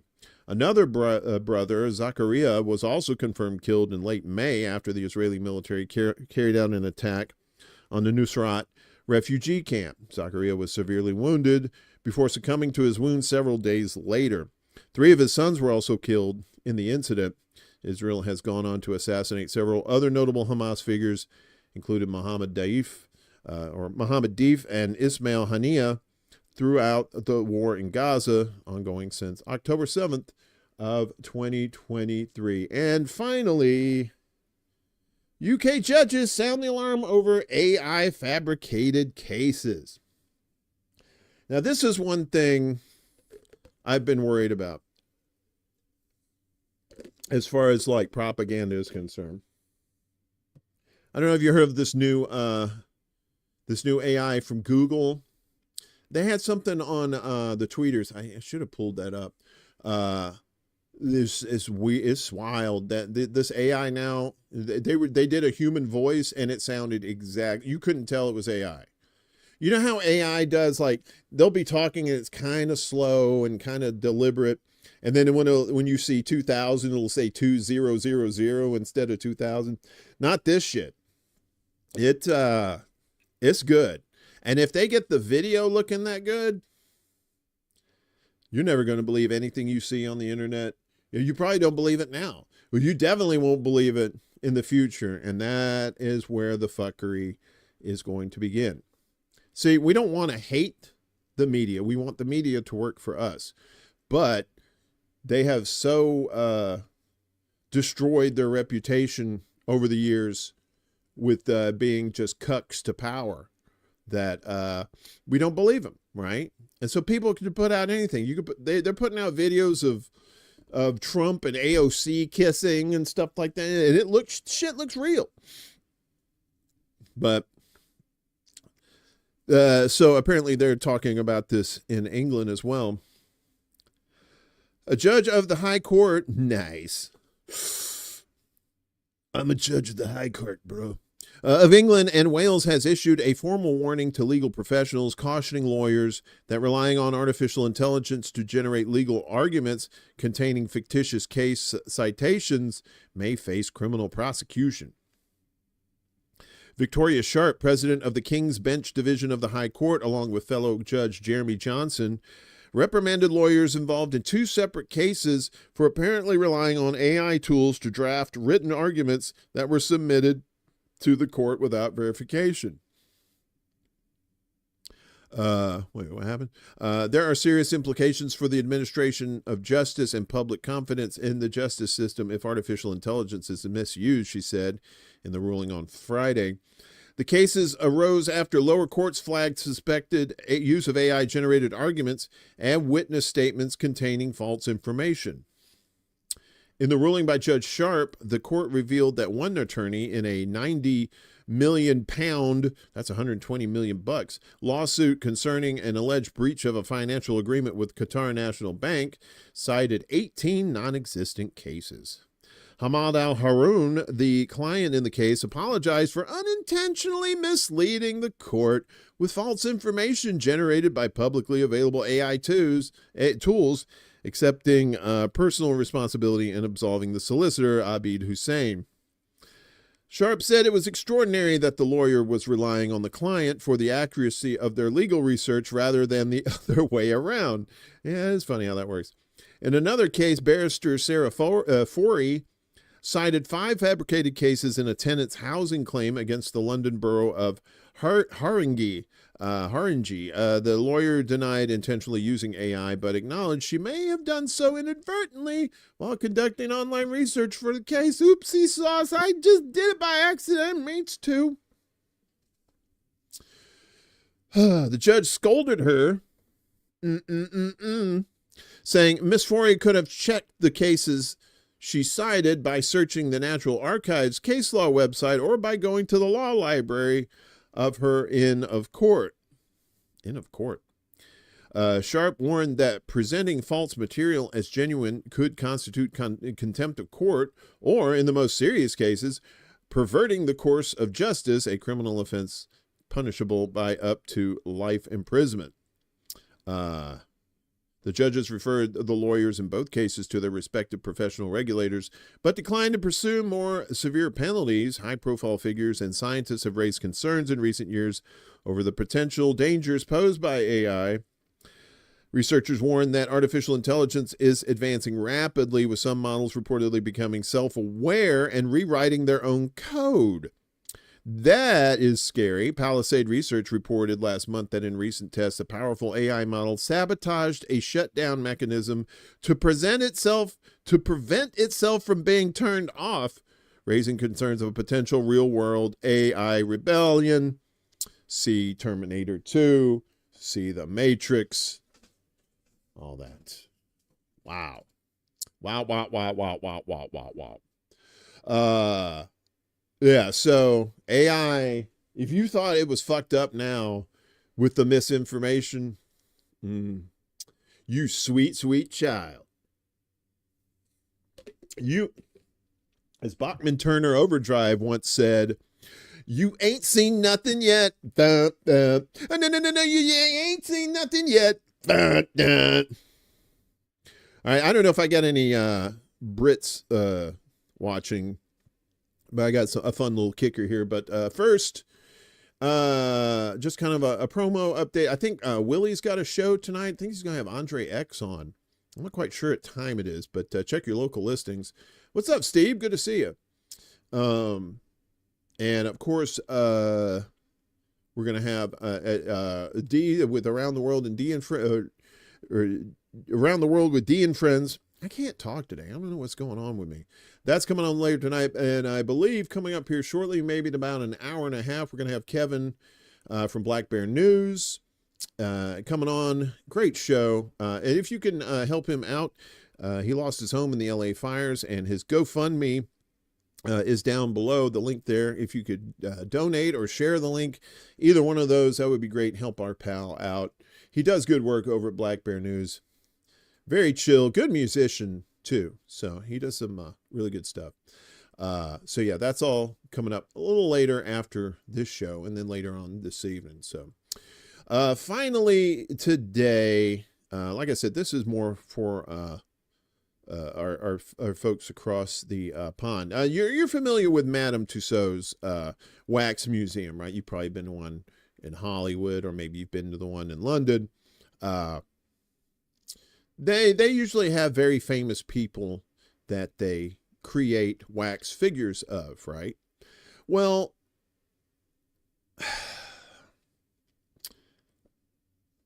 so Madame Tussauds London unveils wax sculpture of Greg's sausage roll, which sounds very dirty, especially if your name's Greg.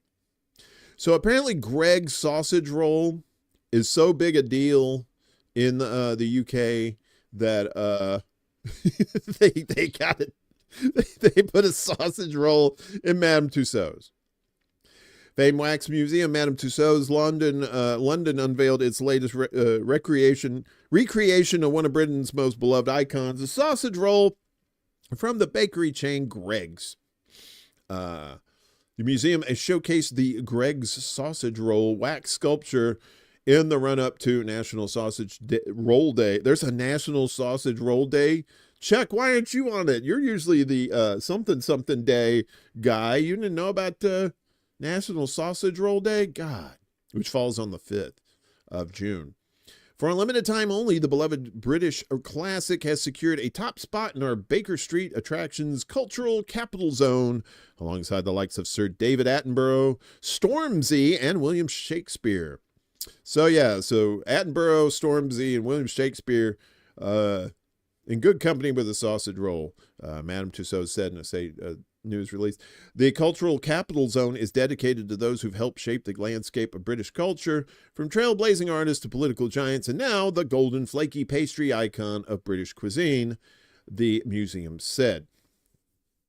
The Greg's sausage roll is a savory treat made by wrapping a sausage in puff pastry and baking it. So it's kind of like those things you get at what is it, Trader Joe's, the little beanie weenies and they're wrapped up. But that's their version. We're absolutely thrilled that Madame Tussauds London has chosen to honor the Greggs sausage roll in such a unique and iconic way. Greggs CEO Rawson Curry said, "It's a true celebration of a national favorite, and we couldn't think of a more fitting tribute in the lead up to National Sausage Roll Day. Seeing our sausage roll receive the celebrity treatment is a proud and slightly surreal moment for all of us at Greggs." So yeah, they put a fucking sausage roll in Madame Tussauds. June 5th was also World Plantain Day, and we don't acknowledge National Ketchup Day. Well, some of us do. I like ketchup. Come on. So yeah, that's pretty cool. You got a thing in there. You go in there. Hey, look, there's David Attenborough. Look, there's William Shakespeare. Look, there's a sausage roll. Apparently they got it from John Wayne Bobbitt. And they sorry. That's probably a dated joke, as am I. All right, well, CJ, what's up? Hobag. Yeah, that's it for today. So tomorrow, there's not going to be a show tomorrow, obviously, because I told you so. I got STD, not sexually transmitted diseases, but shit to do. So today you get a Monday episode, just like in the old days. And we're going to do this again on Friday morning at 11 a.m. Eastern, 10 a.m. Central, 9 a.m. Mountain, 8 a.m. Specific time. Might do a little Wednesday night show on the ExtraBulla Live. Maybe have like kind of a community gathering, get all the people in chat and just talk about just a couple of issues or whatever. I haven't decided yet, but we'll see what happens. So, but in the meantime, I appreciate all of you. If you want to support me, all my links are down below. You want to become a Patreon, you can do it for like $1 a month. We put your name up at the beginning of the show to let people know who all the cool kids are. We also got Venmo and CashApp and all that stuff down there if you want to do that. Or if you can't do it, if you could share out the links to the show too, that would be great. If you're new, if you could like, share, and subscribe, whichever platform you're on. We're on YouTube, Rockfin for now, Rumble, and Facebook. So, love you too, Mystery. You're a sweetie. Appreciate all of you good peoples. We'll see you when we see you, probably Friday, but maybe Wednesday. I'll let you know. This is City Alpha 5! Woo!